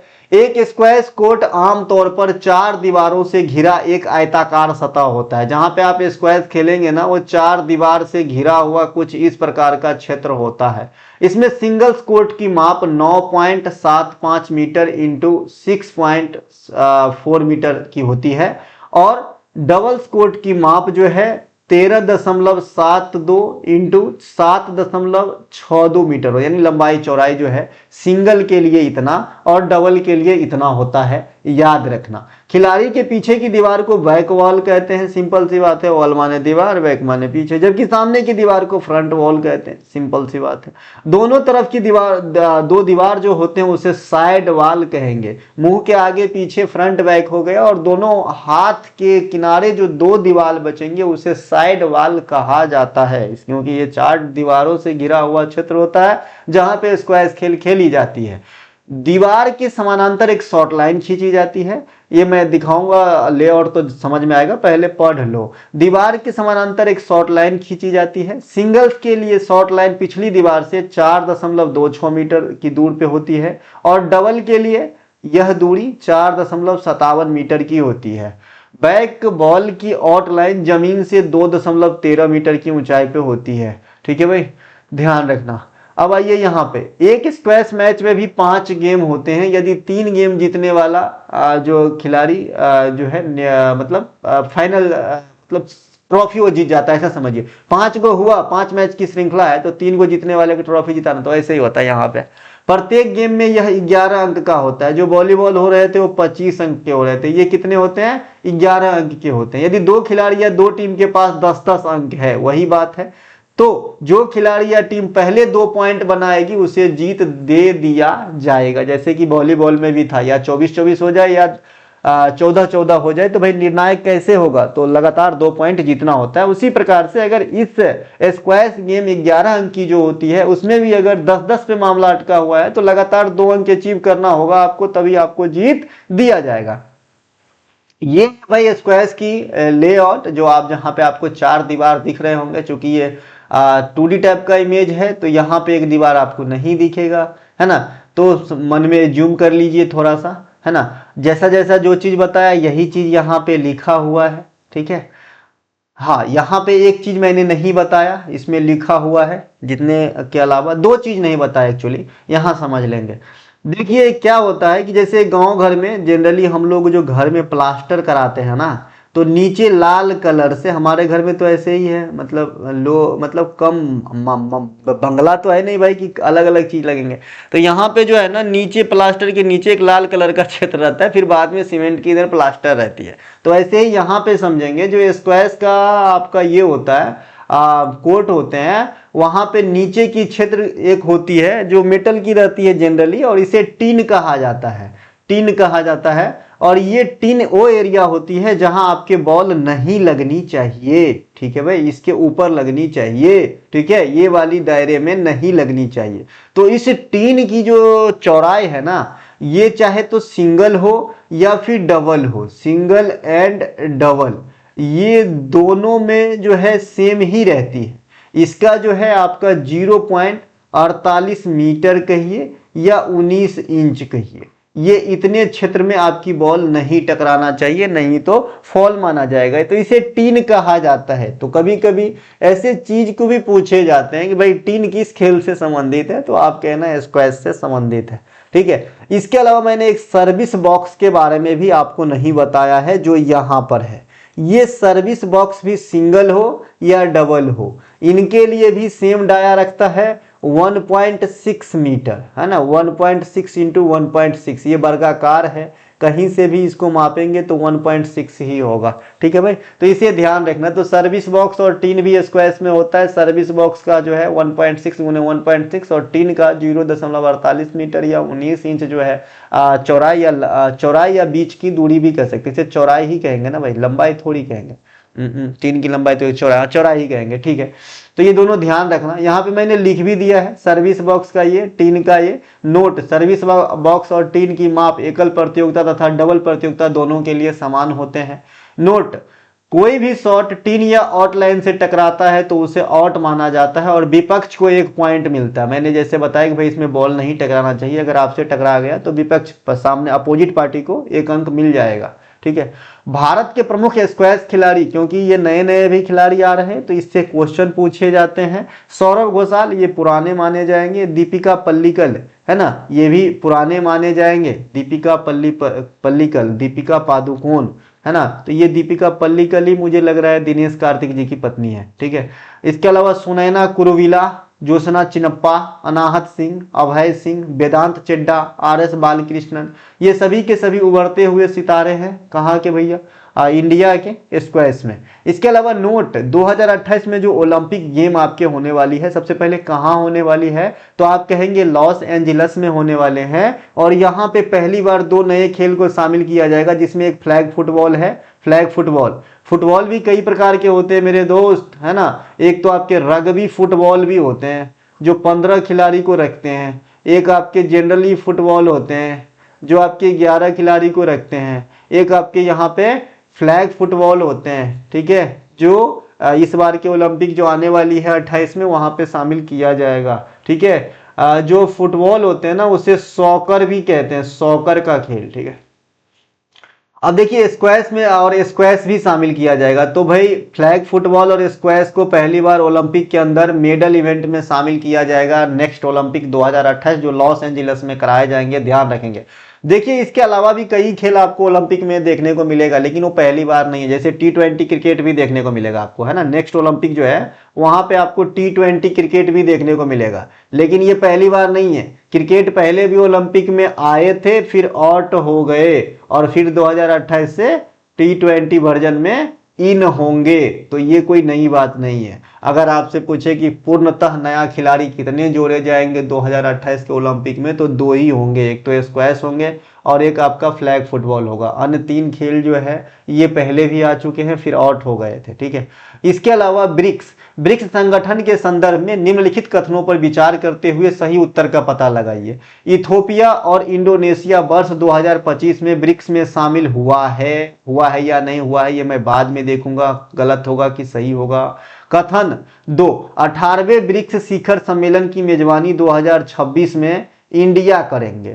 तो भाई दूसरा सही है और पहला गलत है। पहला इसलिए गलत है कि भाई इंडोनेशिया 2025 में ब्रिक्स में शामिल हुआ, ये बहुत ही अच्छी बात है, बड़ी अच्छी बात करी आपने। लेकिन ये जो इथोपिया है ये 2024 में ही शामिल हो गया था अन्य कई सारे देशों के साथ, तो इसीलिए यह स्टेटमेंट को रॉन्ग बनाता है, ठीक है भाई।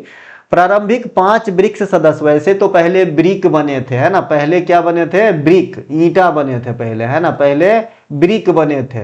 बाद में क्या होती है कि 2010 में साउथ अफ्रीका भी इसमें एंट्री मार लेती है, तो इस प्रकार से ब्रिक्स बन जाता है ब्रिक्स।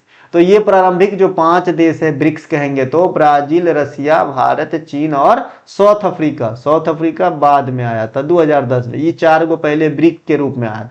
वर्ष 2024 में क्या होता है? ईरान, संयुक्त अरब अमीरात, मिस्र और इथोपिया।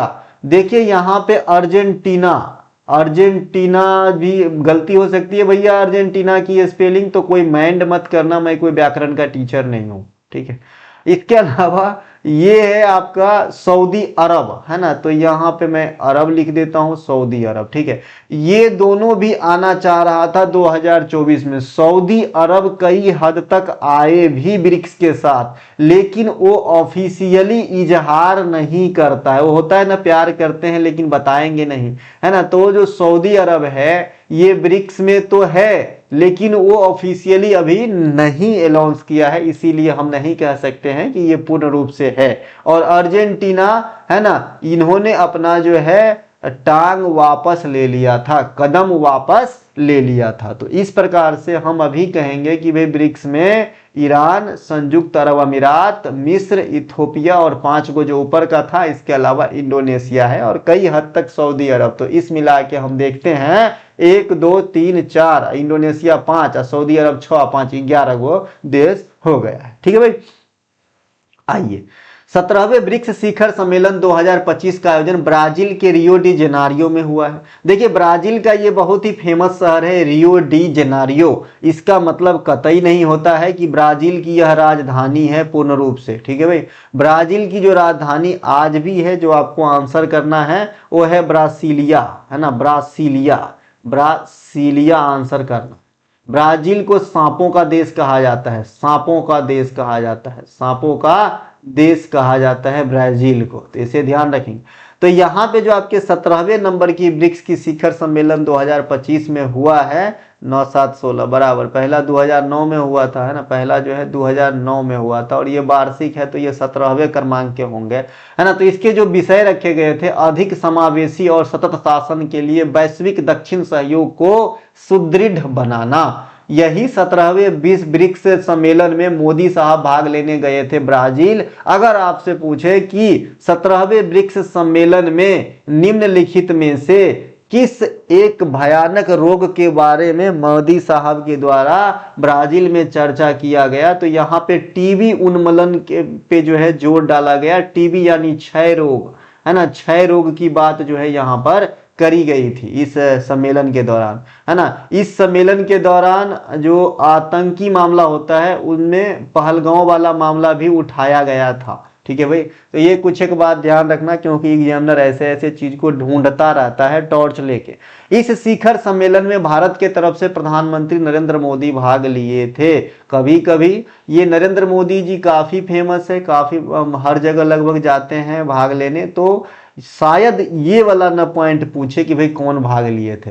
लेकिन मैं आपको एक चीज बताना चाहूंगा कि भाई मान लीजिए कोई छोटे मोटे मंत्रालय के मंत्री है ना, कोई छोटे मोटे मंत्रालय के मंत्री, वैसे तो मंत्रालय छोटा मोटा होता ही नहीं, खासकर इंडिया में एक मुखिया भी बन जाओ तो आप जो है 15-20 साल के लिए तो आबाद हो, ठीक है। तो भाई कोई जो मतलब प्रधानमंत्री, वित्त मंत्री, विदेश मंत्री, इनके अलावा जो मंत्री होते हैं जिनको जनरली हम कम याद रखते हैं, अगर वो किसी बड़े सम्मेलन में भाग लेने, पार्टिसिपेट करने, खास करके देश से बाहर चले गए, तो ऐसे चीजों को सर्वदा है ना VVI मानना और याद रखना है ना कि भाई एग्जाम में पूछेंगे, ठीक है। ब्रिक्स देश में विश्व की 45% जनसंख्या है। जो पूरे दुनिया में जितनी भी जनसंख्या है, ये ब्रिक्स के 11 देश मिलके 45% अकेले में भार उठा लिए हैं। भारत वर्ष 2026 में ब्रिक्स की अध्यक्षता संभालेंगे, इस बात की पुष्टि हो चुकी है। इट मीन 17वां सम्मेलन 2025 में हुआ, मतलब 18वां सम्मेलन 2026 में होगा, जिसकी होस्ट कौन करेगा? भारत करेगा। नोट करके यहाँ पे लिखा है वर्ष 2030 का जो कॉमनवेल्थ गेम है, राष्ट्रमंडल खेल होती है, इसकी भी मेजबानी भारत को लगी है हाथ। लेकिन इतना से काम नहीं चलेगा, आपसे पूछेगा कि कौन से शहर में, क्योंकि पिछला राष्ट्रमंडल खेल 2010 में दिल्ली में कराया गया था, और जनरली जो भी इंटरनेशनल लेवल की खेल होती है वो उनका होस्ट दिल्ली में ही होता आया है अब तक, तो है ना लगभग। लेकिन इस बार मौका है कि ये वाला जो राष्ट्रमंडल खेल है ये अहमदाबाद में कराए जाएंगे। एक बात आपको बता दूं, 2036 की जो ग्रीष्मकालीन ओलंपिक खेल है ये भी इंडिया में हो सकता है। ये 100% हाँ भी नहीं है और 100% ना भी नहीं है, ठीक है भाई। तो ये खेल अगर हुआ तो इसके लिए चुना गया था अहमदाबाद को, ठीक है। न्यू डेवलपमेंट बैंक NDB की स्थापना ब्रिक्स देशों के सहयोग से 2014 में हुआ था और इसका मुख्यालय संघाई में है। निम्नलिखित विकल्पों को पढ़िए तथा सही उत्तर का पता लगाइए। बहादुर शाह सेकेंड को 1772 ईस्वी में मुगल सिंहासन पर बैठने में महदजी सिंधिया ने मदद किया था। ये तो गलत है, वो तो बाद में आया। 1772 में कहाँ था बहादुर शाह? यहाँ शाह आलम का समय चल रहा था, तो ये गलत हो जाएगा। प्रसिद्ध बक्सर का युद्ध 1764 के बाद रॉबर्ट क्लाइव और शाह आलम द्वितीय अली गौहर के बीच इलाहाबाद की संधि 1765 में हुई थी, है ना। सही है क्या? प्रसिद्ध बक्सर की युद्ध 1764 में रॉबर्ट क्लाइव और शाह आलम द्वितीय के बाद लिखा है ना, तो सही है। के बाद लिखा है तो सही है, लेकिन बक्सर के युद्ध में लिखा होता, यहाँ पे मैं लिख दिया और यहाँ पे मैं इलाहाबाद की संधि कर दिया, तो फिर ये रॉन्ग हो जाएगा, ठीक है। मैं ये कैसे क्यों होता है मैं अभी बताता हूँ, है ना। फिलहाल तो ये दूसरा स्टेटमेंट आपका सही हो रहा है ना। इसके अलावा मुगल बादशाह जहांदार शाह ने राजा जय सिंह को मालवा के सूबेदार नियुक्त किए थे, तो ये भी सही है। तो भाई B और C सही है, पहला जो है आपका रॉन्ग हो गया है, ठीक है। तो B और C आपका सही हो जाएगा, पहला गलत हो जाएगा। बहादुर शाह सेकेंड यानी द्वितीय मुगल वंश के अंतिम शासक हुए, जो 1857 के विद्रोह में यानी 1858 में जो है अंग्रेज के द्वारा पकड़ा जाते हैं और अंग्रेज इसे रंगून निर्वासित कर देते हैं बर्मा में, ठीक है, जहां पे उनकी मृत्यु हो जाती है। 62 में हुई थी, यहाँ 62 में हुई थी, यहाँ लिखा भी है, ठीक है। बहादुर शाह सेकेंड को जो अंतिम मुगल बादशाह माना जाता है इंडिया में, इसे जफर भी कहा जाता है, ठीक है। इसके अलावा एक क्वेश्चन आपसे पूछा जाता है कि 1857 का जो विद्रोह हुआ, इसको तो मैं कई बार बता चुका हूं, इस पे जितने भी बुक लिखे गए हैं इंपॉर्टेंट है।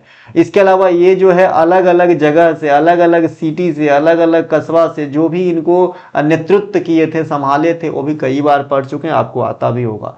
यहां से क्वेश्चन पूछा जाता है कि 1857 के विद्रोह का सबसे बड़ा परिणाम क्या हुआ? तो 1857 का विद्रोह का सबसे बड़ा परिणाम यह था कि जो भारत की शासन व्यवस्था था, ये ईस्ट इंडिया कंपनी के हाथों से हट करके, है ना, ब्रिटिश क्राउन के पास चला गया। और जो है ये बदलाव इसलिए हुआ था, मैंने कई बार बताया है कि भाई ये जो है शासन तिल मिला गए कि भाई आज जो है ये लोग इतने तक पहुंच सकते हैं, तो अगला आक्रमण में तो हमारा सुपरा ही साफ कर देगा।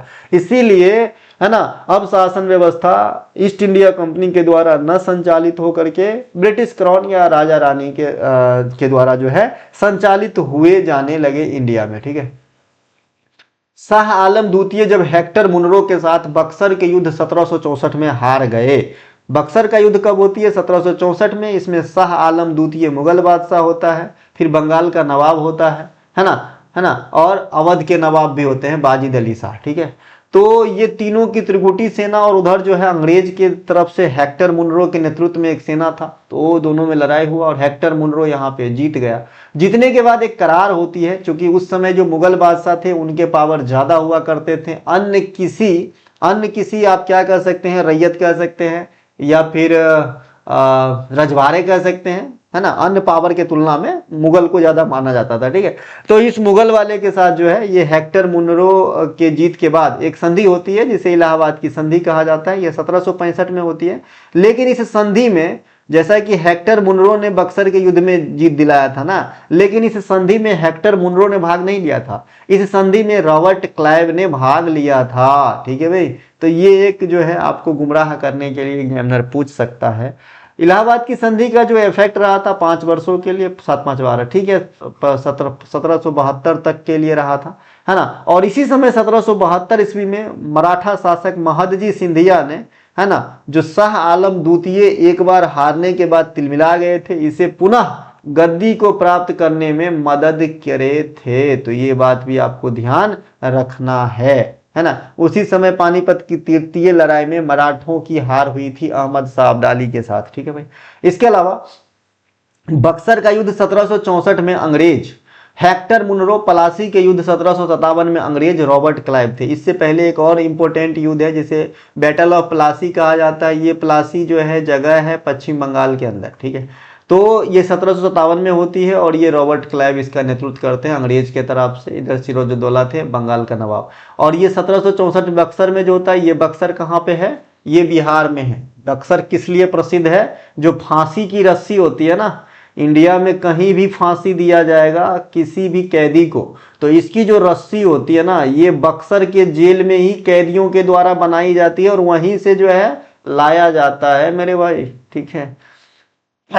शाह आलम द्वितीय के काल में प्रसिद्ध पानीपत की तृतीय लड़ाई, है ना, अहमद शाह अब्दाली और मराठों के बीच 1761 में लड़ी गई थी। इस लड़ाई में मराठी सेना का नेतृत्व सदाशिवराव भाऊ कर रहे थे और इस लड़ाई में अहमद शाह अब्दाली की विजय हो जाती है।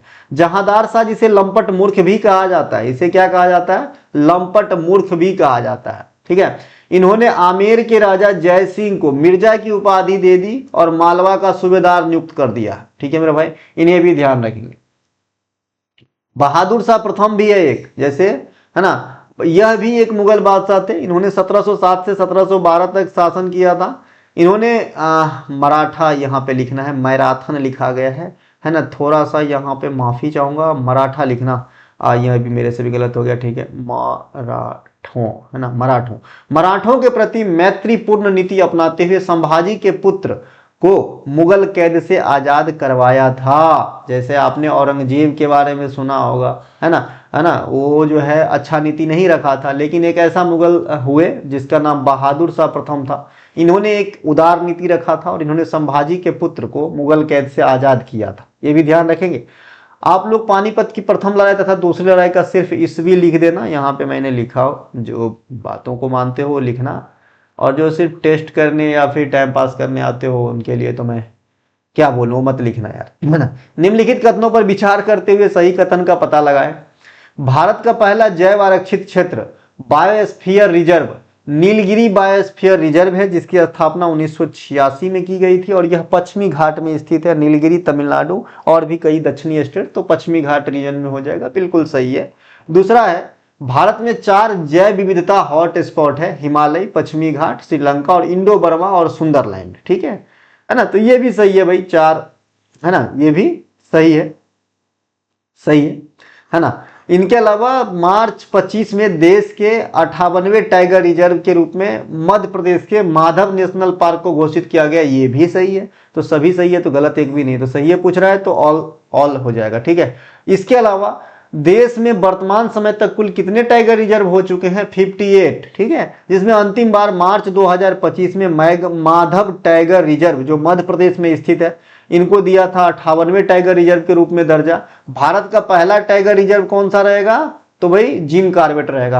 रातापानी मध्य प्रदेश को 57वें टाइगर रिजर्व के रूप में दर्जा दिया गया था। और गुरु घासीदास तिमोर पिंगला छत्तीसगढ़ में है, इसे 56वां टाइगर रिजर्व के रूप में दर्जा दिया गया था। तो 56, 57वां, 58वां तीनों याद रखना लोकेशन के साथ। भारत में प्रोजेक्ट टाइगर की शुरुआत 1973 में किया गया था। बहुत बार पूछता है और इसे पूछने का क्या रीजन है, क्योंकि आप सभी को पता है कि जो टाइगर के मामले में इंडिया जो है विश्व में पहला स्थान रखता है। इतना बाघ किसी अन्य कंट्री में नहीं पाए जाते हैं, है ना। तो इसीलिए ये चीजों से आपको अवगत कराया जाए हमेशा, थोड़ा थोड़ा दिन पे, इसीलिए क्वेश्चन पूछे जाते हैं। तो टाइगर प्रोजेक्ट टाइगर जो है 1973 में आया था। अभी तो प्रोजेक्ट चीता भी चल रहा है ना, जहां कूनो में लाया गया था पहली बार। ठीक है, भारत के पहले बाघ आरक्षित क्षेत्र टाइगर रिजर्व के रूप में Jim Corbett national park Uttarakhand को घोषित किया गया था। यह भारत का सबसे पुराना नेशनल पार्क भी है, जिसे पूर्व में हेली नेशनल पार्क और वर्तमान में रामगंगा नेशनल पार्क कहा जाता है। ठीक है, 1936 में ना था। ठीक है, सतपुरा राष्ट्रीय उद्यान भारत का पहला आरक्षित वन क्षेत्र है, इन्हें ध्यान रखेंगे। हर साल 29 जुलाई को क्या मनाते हैं, बाघ दिवस, और 29 अगस्त को क्या मनाते हैं, नेशनल खेल दिवस। ठीक है, तो ये दोनों याद रख लियो। मध्य प्रदेश को टाइगर स्टेट या बाघ स्टेट कहा जाता है। जैसा कि मैंने अभी कहा कि पूरे विश्व में सबसे ज्यादा टाइगर इंडिया में पाए जाते हैं, लेकिन अगर इंडिया के अंदर सबसे ज्यादा टाइगर पाए जाने की बात कहेंगे तो मध्य प्रदेश होगा। ठीक है, रॉयल बंगाल टाइगर को देश का नेशनल पशु जो है 1972 में बनाया गया था। रॉयल बंगाल टाइगर आपको सुंदरबन डेल्टाई क्षेत्र में देखने को मिलेगा, और ये सुंदरबन कहाँ पे है, ये पश्चिम बंगाल प्लस बांग्लादेश में है। ठीक है, इंडिया प्लस बांग्लादेश, यानी इंडिया का पश्चिम बंगाल रीजन और बांग्लादेश में है ना। ये दुनिया का सबसे बड़ा डेल्टा भी है। यहाँ पे सुंदरी का वृक्ष भी पाया जाता है, और यहाँ पे ज्वारीय वन पाया जाता है। मैनग्रोव, माफ कीजिए, मैनग्रोव वन पाया जाता है। मैनग्रोव वन को ज्वारीय वन भी कहते हैं, कोई दिक्कत नहीं है। ठीक है, भारत के 18वीं बायोस्फीयर रिजर्व में 12 यूनेस्को में विश्व नेटवर्क का हिस्सा है। अभी वर्तमान में अगर इंडिया में पूछे कि आपके कितने बायोस्फीयर रिजर्व है, तो आप कहेंगे 18। लेकिन क्वेश्चन पूछ दिया भाई इंडिया में, है ना, इंडिया में 18, इंडिया में सभी बायोस्फीयर रिजर्व में से कितने बायोस्फीयर रिजर्व को यूनेस्को के विश्व नेटवर्क का हिस्सा माना गया है। अब बच्चा जैसे ही बायोस्फीयर रिजर्व देखा, इन्होंने 18 टिक करके आ गया। घर पर आए और 2 झापर अपने आप को मारे, भाई 2 नंबर कट गया, क्योंकि पढ़े नहीं थे ना उस समय। तो भाई 12 है जो यूनेस्को के लिस्ट में शामिल है आपके बायोस्फीयर रिजर्व में से। वैसे इंडिया में टोटल 18 को मान्यता प्राप्त है, जिनमें से कुछ मैं यहाँ परोस रहा हूँ, जिनमें कुछ फेमस है जो आपके ज्यादा पूछे जाते हैं। कोल्ड डेजर्ट, ये कोल्ड डेजर्ट अभी हाल में चर्चा में भी रहा था, ये हिमाचल प्रदेश में है कोल्ड डेजर्ट। ठीक है, नंदा देवी, ये आपके फूलों की घाटी, वैली ऑफ फ्लावर, ये आपके कहाँ पे है ना, उत्तराखंड के अंदर है। ये आपके कच्छ केरन, कच्छ केरन जो है ये कहाँ पे है, गुजरात के अंदर है। ये आपके पचमढ़ी, पन्ना मध्य प्रदेश में है। अचानक मार, है ना, ये कहाँ पे है, छत्तीसगढ़ में है। नीलगिरी, ये कर्नाटका लिख रहा है, वैसे नीलगिरी कर्नाटका। इसके अलावा अगस्तमलाई, अगस्तमलाई यहाँ पे देखिए, थोड़ा सा और नीचे जाएंगे तो ये तमिलनाडु वाले रीजन में, नहीं नहीं नहीं नहीं नहीं, नहीं। हाँ, तमिलनाडु एंड केरला दोनों में एग्जिस्ट करता है। ठीक है, गल्फ ऑफ मन्नार तमिलनाडु में हो जाता है। शेषाचलम आंध्र प्रदेश में, सिमलीपाल उड़ीसा में, उसी प्रकार से और जो भी है यहाँ पे नौकरेक मेघालय में पढ़ेंगे। नेक्स्ट है हमारा, हाल में सितंबर 2025 में यूनेस्को ने भारत के कोल्ड डेजर्ट बायोस्फीयर रिजर्व, मैंने जैसा कि अभी कहा कि भाई चर्चा के विषय में रहा था, तो इसे भी ध्यान रखना, को अपने विश्व नेटवर्क ऑफ बायोस्फीयर रिजर्व में शामिल किया है। देखिए जैसे 18 बायोस्फीयर रिजर्व है, तो इसका मतलब जो है हाल में कोल्ड डेजर्ट को दर्जा नहीं दिया गया, ये एज इट इज अपने में बायोस्फीयर रिजर्व पहले से ही है। लेकिन जो यूनेस्को के विश्व नेटवर्क ऑफ बायोस्फीयर रिजर्व वाला लिस्ट है, उसमें इसको एंट्री मिला है सितंबर 2025 में। इस प्रकार से टोटल एंट्री वाला जो हो जाएगा 13 हो जाएगा, पहले 12 था, है ना। तो इसे ध्यान रखेंगे। जो हिमाचल प्रदेश में स्थित आपका कोल्ड डेजर्ट हिम तेंदुआ और हिमालयी आइबेक्स जैसे जीवों के लिए महत्वपूर्ण है। यहाँ पे जो 12 लिखा है ना, इसको काट के 13 कर ही लो, कंफ्यूजन नको रे बाबा, क्योंकि कोल्ड डेजर्ट को भी मिल गया है जगह ना, तो इसे 13 कर लो दोस्त। ठीक है, इसे 13 कर लो, पीडीएफ में मैं 13 करके दूंगा। ठीक है, अब जो है बहुत सारे बच्चे आएंगे कमेंट में एक बात पूछेंगे, सर पीडीएफ कहाँ मिलेगा। अरे शुरुआत में बताया हूं ना कि पीडीएफ कहाँ मिलेगा, एक व्हाट्सअप नंबर था, वहां पे आपको जो है छोटी सी फी अदा करके कंटेंट को बाय करना होता है। वीडियो तो फ्री रखा हूं, लेकिन इस चीजों को मैं सुचारू ढंग से चला सकूं, इसमें डाटा लगता है, कई एप्लीकेशन के सब्सक्रिप्शन लगते हैं, हमारी मेहनत के जाने दो, तो भाई उसकी जो है कुछ कॉस्ट आते हैं, ये मैं आप लोगों से ही है ना, कंटेंट जो बिकते हैं एक दो भर दिन में, इनके माध्यम से जो है करता हूँ और चलाता हूँ। बाद बाकी और कोई लालच नहीं है कि ये मेरा कोई बिजनेस व्यापार तो है नहीं, आपको पता होगा। और मैं कोई टीचर भी नहीं हूँ, इस पर डिपेंड भी नहीं हूँ। बस पढ़ाता हूँ उन बच्चों के लिए हूँ जो वास्तव में पढ़ना चाहता है और अपने माता की पिता के लिए खुशी का कारण बनना चाहता है। ठीक है भाई। पश्चिमी घाट की लंबाई लगभग 1600 किलोमीटर है, यहाँ से भी पूछे जाते हैं। पश्चिमी घाट है ना, वेस्टर्न जो घाट है, इसकी टोटल लंबाई वैसे एग्जैक्ट 1600 किलोमीटर नहीं है, मोर देन 1600 किलोमीटर लिख देना है ना, मोर देन। इसके अलावा इसी सबसे ऊंची चोटी अनाईमुदी है, केरल में स्थित है, और यही अनाईमुदी साउथ इंडिया की भी सबसे ऊंची चोटी हो जाएगी। ठीक है। इसके अलावा पूर्वी घाट और पश्चिमी घाट का जो मिलन स्थल है ये नीलगिरी तमिलनाडु में होती है, इन्हें ध्यान रखेंगे। पश्चिमी घाट के ढलानों पर सदाबहार वन पाया जाता है। देखिए सदाबहार वन, पर्णपाती वन, ये उष्णकटिबंधीय अर्ध सदाबहार वन, ये सब सुने होंगे आप। तो जो सदाबहार वन होते हैं ट्रॉपिकल एवरग्रीन फॉरेस्ट, इसकी क्या खासियत है, इस प्रकार वन में आप जो है हमेशा हरियाली देखेंगे। कोई जो है पतझड़ होके पत्ता ले आए हैं, किसी पेड़ में जो है फल लग गए हैं, कोई पेड़ जो है अपना पत्ता पूरा गिरा दिया है। ठीक है। तो इस प्रकार से जो है एक जैसे क्रियाक्रम नहीं चलता रहता है, यहाँ पे जो है अलग अलग क्रियाक्रम चलती रहती है। इसी प्रकार, इसीलिए इस प्रकार का वन हमेशा हरा भरा दिखता है। ठीक है। ये सदाबहार वन को पहचानने का वर्षा के अकॉर्डिंग क्या तरीके हैं, वैसा वन जहाँ पे मोर देन 200 सेंटीमीटर से अधिक सालाना वर्षा होती होगी उसे हम सदाबहार वन कहेंगे। इंडिया में सदाबहार वन जो है पश्चिमी घाट में तो पाई जाती है, पूर्वोत्तर राज्य में भी पाए जाते हैं जैसे मेघालय इत्यादि में। इसके अलावा अंडमान एंड निकोबार के आसपास भी पाए जाते हैं। तो ये सदाबहार वन की कुछ रीजन है। सदाबहार वन के जो उत्पाद होते हैं उसको आपको याद रखना है। सदाबहार वन में आपके महोगनी, अबुनस, शीशम, रोजवुड, रबर, सिनकोना जैसे मूल्यवान लकड़ी पाए जाते हैं और कई मसाले भी पाए जाते हैं। सदाबहार वन के इतर एक होता है आपका पर्णपाती वन। पर्णपाती का मतलब होता है, पर्ण मतलब यहाँ से है पत्ता, और पाती मतलब हमारे ख्याल से गिरना होता होगा। तो जो पतझड़ी वन या पर्णपाती वन उसे ही कहते हैं। ठीक है।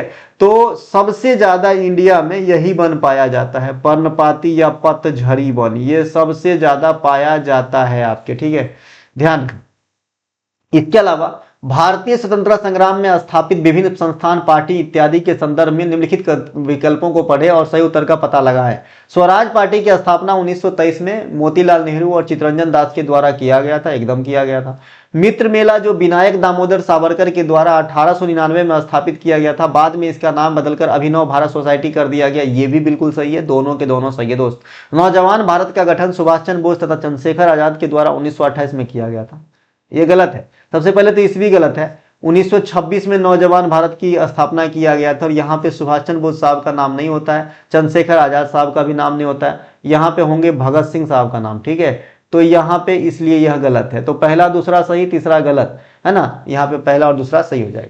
महात्मा गांधी के द्वारा दक्षिण अफ्रीका से लौट के बाद प्रथम देश स्तरीय आंदोलन असहयोग आंदोलन की शुरुआत 1921 ईस्वी में हुआ था। इसको आधा मत पढ़ो, ठीक है, नहीं तो क्वेश्चन एग्जाम में गलती कर दोगे। ठीक है, इसको पूरा पढ़ो। महात्मा गांधी के द्वारा दक्षिण अफ्रीका से लौटने के बाद प्रथम देश स्तरीय यानी पूरे देश पर इफेक्ट डालने वाला जो आंदोलन था, ये था असहयोग आंदोलन की शुरुआत 1921 ईस्वी में हुआ था। 1922 में चौरा चौरी हत्याकांड एक हिंसक हत्याकांड हुआ था जिसमें कई सारे अंग्रेज झुलस के मर गए थे। इस आंदोलन के कारण ही जो है चौरा चौरी हत्याकांड को गांधी जी ने बंद कर दिया था। तत्पश्चात मोतीलाल नेहरू और चित्तरंजन दास के द्वारा एक अलग पार्टी स्वराज पार्टी का गठन किया गया जिसके अध्यक्ष चित्तरंजन दास बने। यहाँ पे एक चीज मैंने लिखा है कि भाई गांधी जी जब अफ्रीका से 1915 में लौटे तो पहला देश स्तरीय आंदोलन असहयोग आंदोलन 1921 हुए थे, लेकिन ऐसा नहीं है। ये तो देश स्तरीय कहेगा तब आंसर मारना है, लेकिन इसी चीज को दूसरे लैंग्वेज में ही पूछता है कि भाई गांधी जी अफ्रीका से लौटने के बाद पहला कौन सा आंदोलन या सत्याग्रह इंडिया में किया, तो आप कहेंगे चंपारण सत्याग्रह। ये दोनों अलग क्वेश्चन अलग आंसर क्यों है, इस लाइन को पढ़ते हैं फिर समझाते हैं। नोट, गांधी जी 1893 में अफ्रीका गए थे, ये बैरिस्टर की पढ़ाई किए थे, है ना, वहां पे वकालत करते थे, अफ्रीका गए थे तथा 1915 में जो है भारत लौट आए। इसके बीच में भी भारत कई बार आए। अगर आपसे क्वेश्चन याद हो तो मैं पहले ही बताया हूं कि गांधी जी को कांग्रेस के आसपास पहले कब देखा गया था, तो इसका मतलब ये नहीं कि 1915 में आए तो आप डायरेक्ट 1917 बता देना कि पहली बार यही दिखे थे कांग्रेस के मंच पे, गलत हो जाएगा। ठीक है भाई। है ना। तो भाई पहले भी आए थे, लेकिन जो परमानेंट आए और फिर नहीं गए, ये 1915 में आए। वो दिन था 9 जनवरी। 9 जनवरी को हम प्रवासी भारतीय दिवस के रूप में मनाते तो थे पहले एनुअल, लेकिन अब मनाते हैं बाइनियल, 2 साल में एक बार मनाते हैं। ठीक है भाई।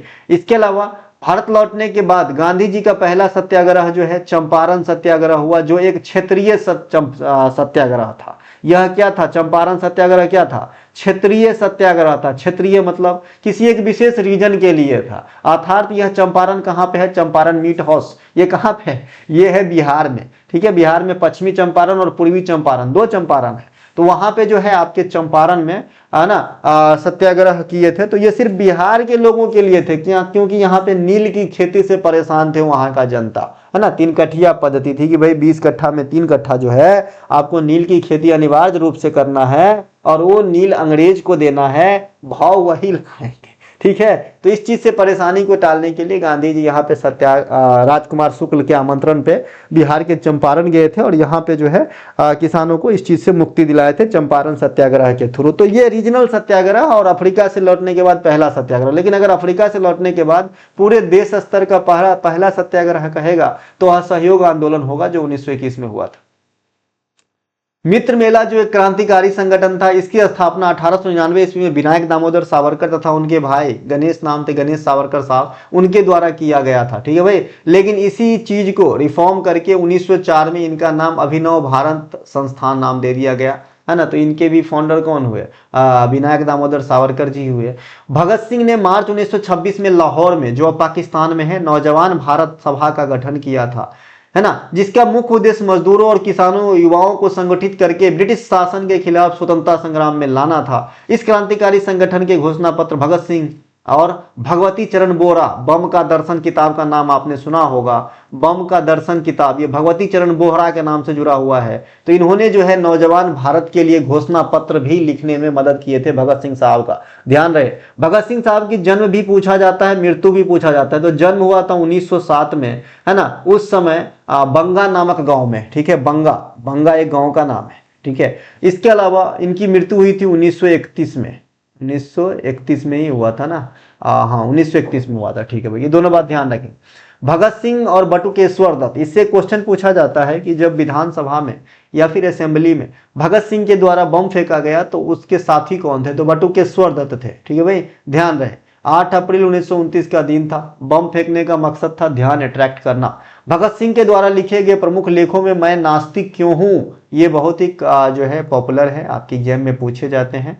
Why I am atheist, why I am atheist, है ना, इस प्रकार से पूछा जाता है। इसके अलावा हिंदुस्तान रिपब्लिकन एसोसिएशन का नाम बदलकर 1928 में Hindustan socialist Republican association Bhagat Singh ने ही रखा था, दिल्ली के फिरोज शाह कोटला या अरुण जेटली मैदान। यानी HRA का नाम बदल के HSRA जो है भगत सिंह साहब के द्वारा 1928 में दिल्ली में किया गया था। ठीक है। लेकिन HRA का नाम परिवर्तन का विचार सबसे पहले चंद्रशेखर आजाद के मन में आया था, है ना, ध्यान रखना। हिंदुस्तान रिपब्लिकन एसोसिएशन HRA की स्थापना 1924 में कानपुर में राम प्रसाद बिस्मिल तथा उनके सहयोगी के द्वारा किया गया था। अगला है स्पोर्ट स्टार एसएस अवार्ड 2025 के तहत sport star of the year 2000 पुरुष वर्ग का खिताब किसने दिया था? ठीक है, यहाँ पे मैं लिख के ट्राई कर रहा था कि ये कलर कैसा दिखेगा, राम लिखा है। ठीक है भाई, है ना। तो भाई PR श्रीजेश को दिया गया है पुरुष में। स्पोर्ट स्टार एसएस अवार्ड 2025 के तहत पुरुष वर्ग का खिताब PR श्रीजेश को तथा महिला वर्ग में यह अवार्ड मनु भाकर को दिया गया है। Sports women of the year Olympic के लिहाज से भी यह खिताब मनु भाकर को दिया गया है। यह पुरस्कार द हिंदू जो ग्रुप है ना, उनके द्वारा स्पोर्ट स्टार पत्रिका के द्वारा दिया जाता है, समूह द्वारा प्रकाशित। अच्छा, द हिंदू समूह द्वारा प्रकाशित स्पोर्ट स्टार पत्रिका जो है उनके द्वारा दिया जाता है यह पुरस्कार। इसमें कई कैडर होता है, महिला पुरुष या फिर ओलंपिक के लिहाज से। तो ओलंपिक के लिहाज से और महिला दोनों में मनु भाकर को दिया गया है, पुरुष में PR श्रीजेश को दिया गया है। मनु भाकर 2024 में जो ग्रीष्मकालीन ओलंपिक आपके हुए हैं, वहां पे जो है एक ही ओलंपिक में एक व्यक्तिगत रूप से और एक जो है कंबाइंड रूप से, यानी 2 ब्रॉन्ज मेडल प्राप्त किया था, है ना। तो एक ही ओलंपिक में 2 ब्रॉन्ज मेडल प्राप्त करने वाले यह पहली भारतीय महिला है, इन्हें भी ध्यान रखेंगे। ठीक है। आईसीसी पुरुष क्रिकेटर ऑफ द ईयर 2024, अभी 25 नहीं 24 का ही पूछेगा, है ना। तो आईसीसी पुरुष cricketer of the year 2024 Jasprit Bumrah भैया है ना। और जो आईसीसी पुरुष क्रिकेटर ऑफ द ईयर होते हैं उन्हें सर गारफील्ड सोबर्स ट्रॉफी से नवाजा जाता है। इस प्रकार से इन्हें ध्यान रखेंगे, यानी ये ट्रॉफी के करंट होल्डर कौन होंगे, तो जसप्रीत बुमराह। क्वेश्चन पूछने का तरीका, अगर मान लीजिए कि 2025 का जो है अवार्ड मिल गया और आप एग्जाम देने जा रहे हैं 2026 में, ठीक है भाई, अभी 2025 का नहीं मिला है इसलिए 2024 को ही पढ़ा रहा हूं, है ना। तो आपसे क्वेश्चन एग्जामिनर पूछ सकता है कि वर्तमान में सर गारफील्ड सोबर्स ट्रॉफी के हालिया होल्डर कौन है। तो भाई जो सबसे बाद में जीता रहेगा, जो सबसे बाद में, तो उसको, तो अभी वर्तमान समय तक जसप्रीत बुमराह यानी 24 का ही मिला है आईसीसी अवार्ड, ठीक है। इसके अलावा आईसीसी महिला क्रिकेटर ऑफ द ईयर 2024 के लिए, है ना, तो ये अमेलिया के न्यूजीलैंड, और जो महिला में सर्वश्रेष्ठ क्रिकेटर होते हैं साल भर के, उन्हें रिचेल हैहोफिलैंड ट्रॉफी से सम्मानित किया जाता है, ठीक है भाई। इनके अलावा आईसीसी अंतर्राष्ट्रीय क्रिकेटर ऑफ द ईयर 2024 एक दिवसीय ओडीआई फॉर्मेट में जो है रहमतुल्लाह हमरजाई, इस प्रकार का नाम है भाई, है ना, अजमतुल्लाह उमरजाई, अफगानिस्तान के खिलाड़ी हैं, ये ODI player of the year है आईसीसी का। इसके अलावा टी20 क्रिकेटर ऑफ द ईयर भारत के अर्शदीप सिंह है, लगातार 2 साल तक 22 और 23 तक जो है अपना सूर्या बौ रहा था, अभी अर्शदीप सिंह साहब है। नोट, दुनिया की सबसे ज्यादा एक दिवसीय ओडीआई शतक अब विराट कोहली के नाम हो गए हैं, 52 आज तक, और आगे अभी और खेलेंगे तो और जो है और शतक लगा सकते हैं।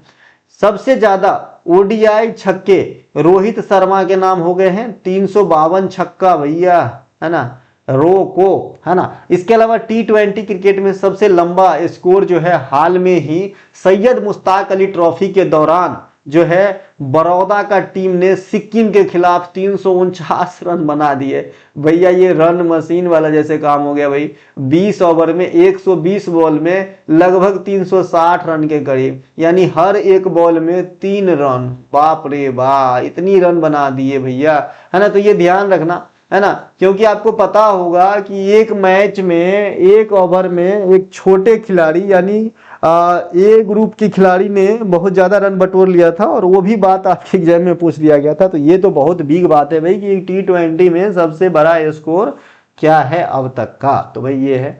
बीसीसीआई अवार्ड 2025 के तहत मैं क्रिकेट के अवार्ड इसमें रिप्रेजेंट कर रहा हूं, तो बीसीसीआई अवार्ड भी देते हैं। तो सर्वश्रेष्ठ अंतर्राष्ट्रीय क्रिकेट पुरुष जसप्रीत बुमराह, इससे पहले आपने आईसीसी वाला देखा था। अब जो हमारे घरेलू क्रिकेट को जो होस्ट करते हैं या फिर इंटरनेशनल क्रिकेट करवाने के लिए जो जिम्मेदार संस्था है बीसीसीआई, तो वो भी अपना अवार्ड देता है अपने खिलाड़ियों को। तो भाई सर्वश्रेष्ठ क्रिकेटर ऑफ द पुरुष जसप्रीत बुमराह, यहाँ भी सेम कॉमन है। सर्वश्रेष्ठ खिलाड़ी महिला में श्रीमती मंधाना जी हैं। CK Naidu lifetime achievement award Sachin Tendulkar साहब को दिया गया है। बीसीसीआई विशेष पुरस्कार या स्पेशल पुरस्कार रविचंद्रन आर अश्विन को दिया गया है। वर्ष 2024 राष्ट्रीय खेल पुरस्कार के तहत अर्जुन पुरस्कार जो है 22 खिलाड़ी को दिया गया है 25 में, और जो 25 में दिया जाएगा, जो 25 के लिए दिया जाएगा वो 26 में दिया जाएगा। कुछ चीज ऐसे होते हैं जो घोषणा बाद में होती है और पिछला ईयर का होता है, इसीलिए यहाँ पे लिख दिया हूँ। वर्ष 2024 के लिए 2025 में 32 लोगों को दिया गया था, ठीक है मेरे भाई। और इसके बारे में सभी एक एक का डिटेल चाहे तो जो टुडे एग्जाम का कंपाइल होती है टॉपिक बैच, जो आपके किसी भी खरीद के साथ अब दिया जाता है, अब आप जो है उससे देख लेंगे कि भाई 32 में किसको किसको मिला है, क्योंकि ये देखना जरूरी है, क्योंकि आपसे पूछ देता है कि यह खिलाड़ी किससे संबंधित है ना। और वो जनरली कौन होते हैं, जिनको अर्जुन पुरस्कार दिया जा चुका होता है हाल में, ठीक है भाई। इसके अलावा राजीव गांधी खेल रत्न पुरस्कार का नाम बदलकर 2021 में मेजर ध्यानचंद पुरस्कार कर दिया गया था, और ध्यानचंद पुरस्कार जो पहले दिया जाता था इसका नाम बदलकर 2024 में Arjun life time achievement award कर दिया गया है। बहुत बहुत ज्यादा इंपॉर्टेंट, ठीक है। इनके अलावा निम्नलिखित कथन को ध्यान से पढ़िए, सही उत्तर का पता लगाइए। यह लास्ट क्वेश्चन है, अच्छा लग गया हो तो लाइक करना, अपने दोस्तों को भी शेयर करना, ठीक है। विस्थापन और दूरी में मुख्य अंतर यह है कि विस्थापन सदिश राशि है जबकि दूरी अदिश राशि है। ले भैया एकदम सीधा सी बात है भाई, विस्थापन जो है सदिश राशि है क्योंकि ये दिशा और परिमाण दोनों का बोध कराता है, लेकिन जो दूरी है इसमें दिशा से कोनो दिशा में हो सकता है, तो यहाँ पे जो है ये अदिश राशि है, बिल्कुल सही हो जाएगा। कथन 2 है, कोई भी पिंड, कोई भी आपका जो है सर्किल टाइप से वृत्ताकार मार्ग पे सर्किलाकार पथ पे जो है घूमते हुए वृत्त की केंद्र की ओर निरंतर त्वरण का अनुभव करता है। ये बात भी सही है। निरंतर एक्सेलरेशन का अनुभव करता है अगर कोई भी गतिशील पिंड एक वृत्ताकार सर्कल में घूम रहा है तो। ठीक है मेरे भाई, तो उपयुक्त दोनों के दोनों कथन आपका जो है सही हो जाएगा। दूरी जिसे डिस्टेंस कहेंगे अंग्रेजी में, बिल्कुल कॉमन चीज है। किसी खास समय में चले गए पथ की कुल लंबाई को दूरी कहते हैं। यह एक अदिश राशि होती है, इसका एसआई मात्रक मीटर होता है। यह ऋणात्मक नहीं हो सकता। आप हाइट एंड डिस्टेंस का सवाल बनाते होंगे ट्रिगो के अंदर, है ना, तो वहां पे आप देखेंगे निगेटिव भी आ गया ना, तो आपको आंसर जो है पॉजिटिव करना होता है ना। क्यों? क्योंकि दूरी जो है ना किसी भी सूरत में निगेटिव नहीं हो सकता दूरी। लेकिन विस्थापन जो है, जो डिस्प्लेसमेंट है, विस्थापन को डी से इंडिकेट करते हैं। तो जो विस्थापन है ये आपके, है ना, दूरी जो है ऋणात्मक भी हो सकता है, ऋणात्मक भी हो सकता है, पॉजिटिव भी हो सकता है, और यहां तक कि लड्डू यानी शून्य भी हो सकते हैं। लेकिन दूरी जो है ना, हमेशा हमेशा पॉजिटिव ही होता है, निगेटिव तो होते ही नहीं। तो ये बड़ा अंतर है। विस्थापन किसे कहते हैं? न्यूनतम दूरी को कहते हैं। अच्छा, दूरी और विस्थापन में आपको कॉमन लग रहा होगा, तो मैं थोड़ा अंतर करके बताऊं तभी आपको समझ में आएगा। मान लीजिए भाई ये एक ट्रायंगल है, ये राइट एंगल ट्रायंगल है, ये 3 है और ये 4 है ना। तो भाई दूरी कितनी हो जाएगी? यहां से यहां तक हमको अगर पॉइंट ए से पॉइंट बी तक पहुंचना है तो 2 रास्ते हैं, एक तो ऐसे एक तो ऐसे। ठीक है, तो भाई दूरी हम यहां से ऐसे चलेंगे, 3 4 7। ठीक है, 3 4 7 हो गया इस केस में दूरी। जो डिस्टेंस है, दूरी है, ये हो गया भैया 7, और जो डिस्प्लेसमेंट है, विस्थापन है, ये हो जाएगा 5। यहां से यहां तक सीधा न्यूनतम दूरी को ही विस्थापन कहा जाता है। ठीक है, इसके अलावा विस्थापन का एसआई मात्रक भी मीटर होता है, और ये सदिश राशि है। यहाँ पे कुछ सदिश और अदिश का उदाहरण है, याद रखेंगे। क्योंकि आप एमटीएस का एग्जाम नेक्स्ट है आपका, तो यहाँ पे इसको भी तवज्जो देता है एग्जामिनर, इसीलिए बताना जरूरत समझा। नहीं तो कॉमन साइंस आपको पढ़ना है। हमारी परीक्षा दर्पण सीरीज कर लीजिए, जिंदगी भर के लिए झंझट खत्म, जब तक आपको नौकरी नहीं हो जाती, है ना, साधारण जनरल साइंस से। ठीक है, तो यहाँ पे विस्थापन, वेग, त्वरण, विद्युतीय बल, बल संवेग, आवेग, चुंबकीय क्षेत्र, ये सब जो है सदिश है। बाद बाकी दरम्यान, कार्य, शक्ति, क्षेत्रफल, ये सब चाल, दाब, दूरी, समय, विभव, ये सब जो है अदिश है। वेग में परिवर्तन के दर को एक्सेलरेशन या त्वरण कहते हैं। इसका एसआई मात्रक मीटर सेकेंड इनवर्स बटा सेकेंड होता है। त्वरण का सूत्र क्या होता है? वेग में परिवर्तन बटा समय। वेग में परिवर्तन के दर को त्वरण कहते हैं। और वेग का सूत्र क्या होता है? वेग वेलोसिटी का डिस्प्लेसमेंट बटा टाइम, और डिस्प्लेसमेंट का मात्रक क्या था दोस्त? मीटर। टाइम का मात्रक क्या होता है? सेकेंड। तो भाई ये तो वेलोसिटी का हो गया, यानी त्वरण का ऊपर वाले का हो गया। नीचे टी है तो हमने एक बार और सेकेंड लिख दिया, इसीलिए इसका मात्रक कुछ इस प्रकार से हो जाता है, एम एस इनवर्स 1 बट्टा एस, या इसी को आप लिख सकते हैं एम एस इनवर्स 2, कोई दिक्कत नहीं। तो यही चीज यहाँ पे मात्रक में लिखा है। तो भैया ये थे last question, last answer, last बात। अगर अच्छा लगे तो लाइक करें, अपने दोस्तों को शेयर करें, और हमारा कोई सा भी कंटेंट चाहिए डिस्क्रिप्शन में दिए गए लिंक का प्रयोग करते हुए व्हाट्सएप मैसेज करें, वहां से आप जो है छोटी सी बता करके कंटेंट को बाय करके साहब बने। चलिए मिलेंगे अगले वीडियो में, तब तक के लिए जय हिंद।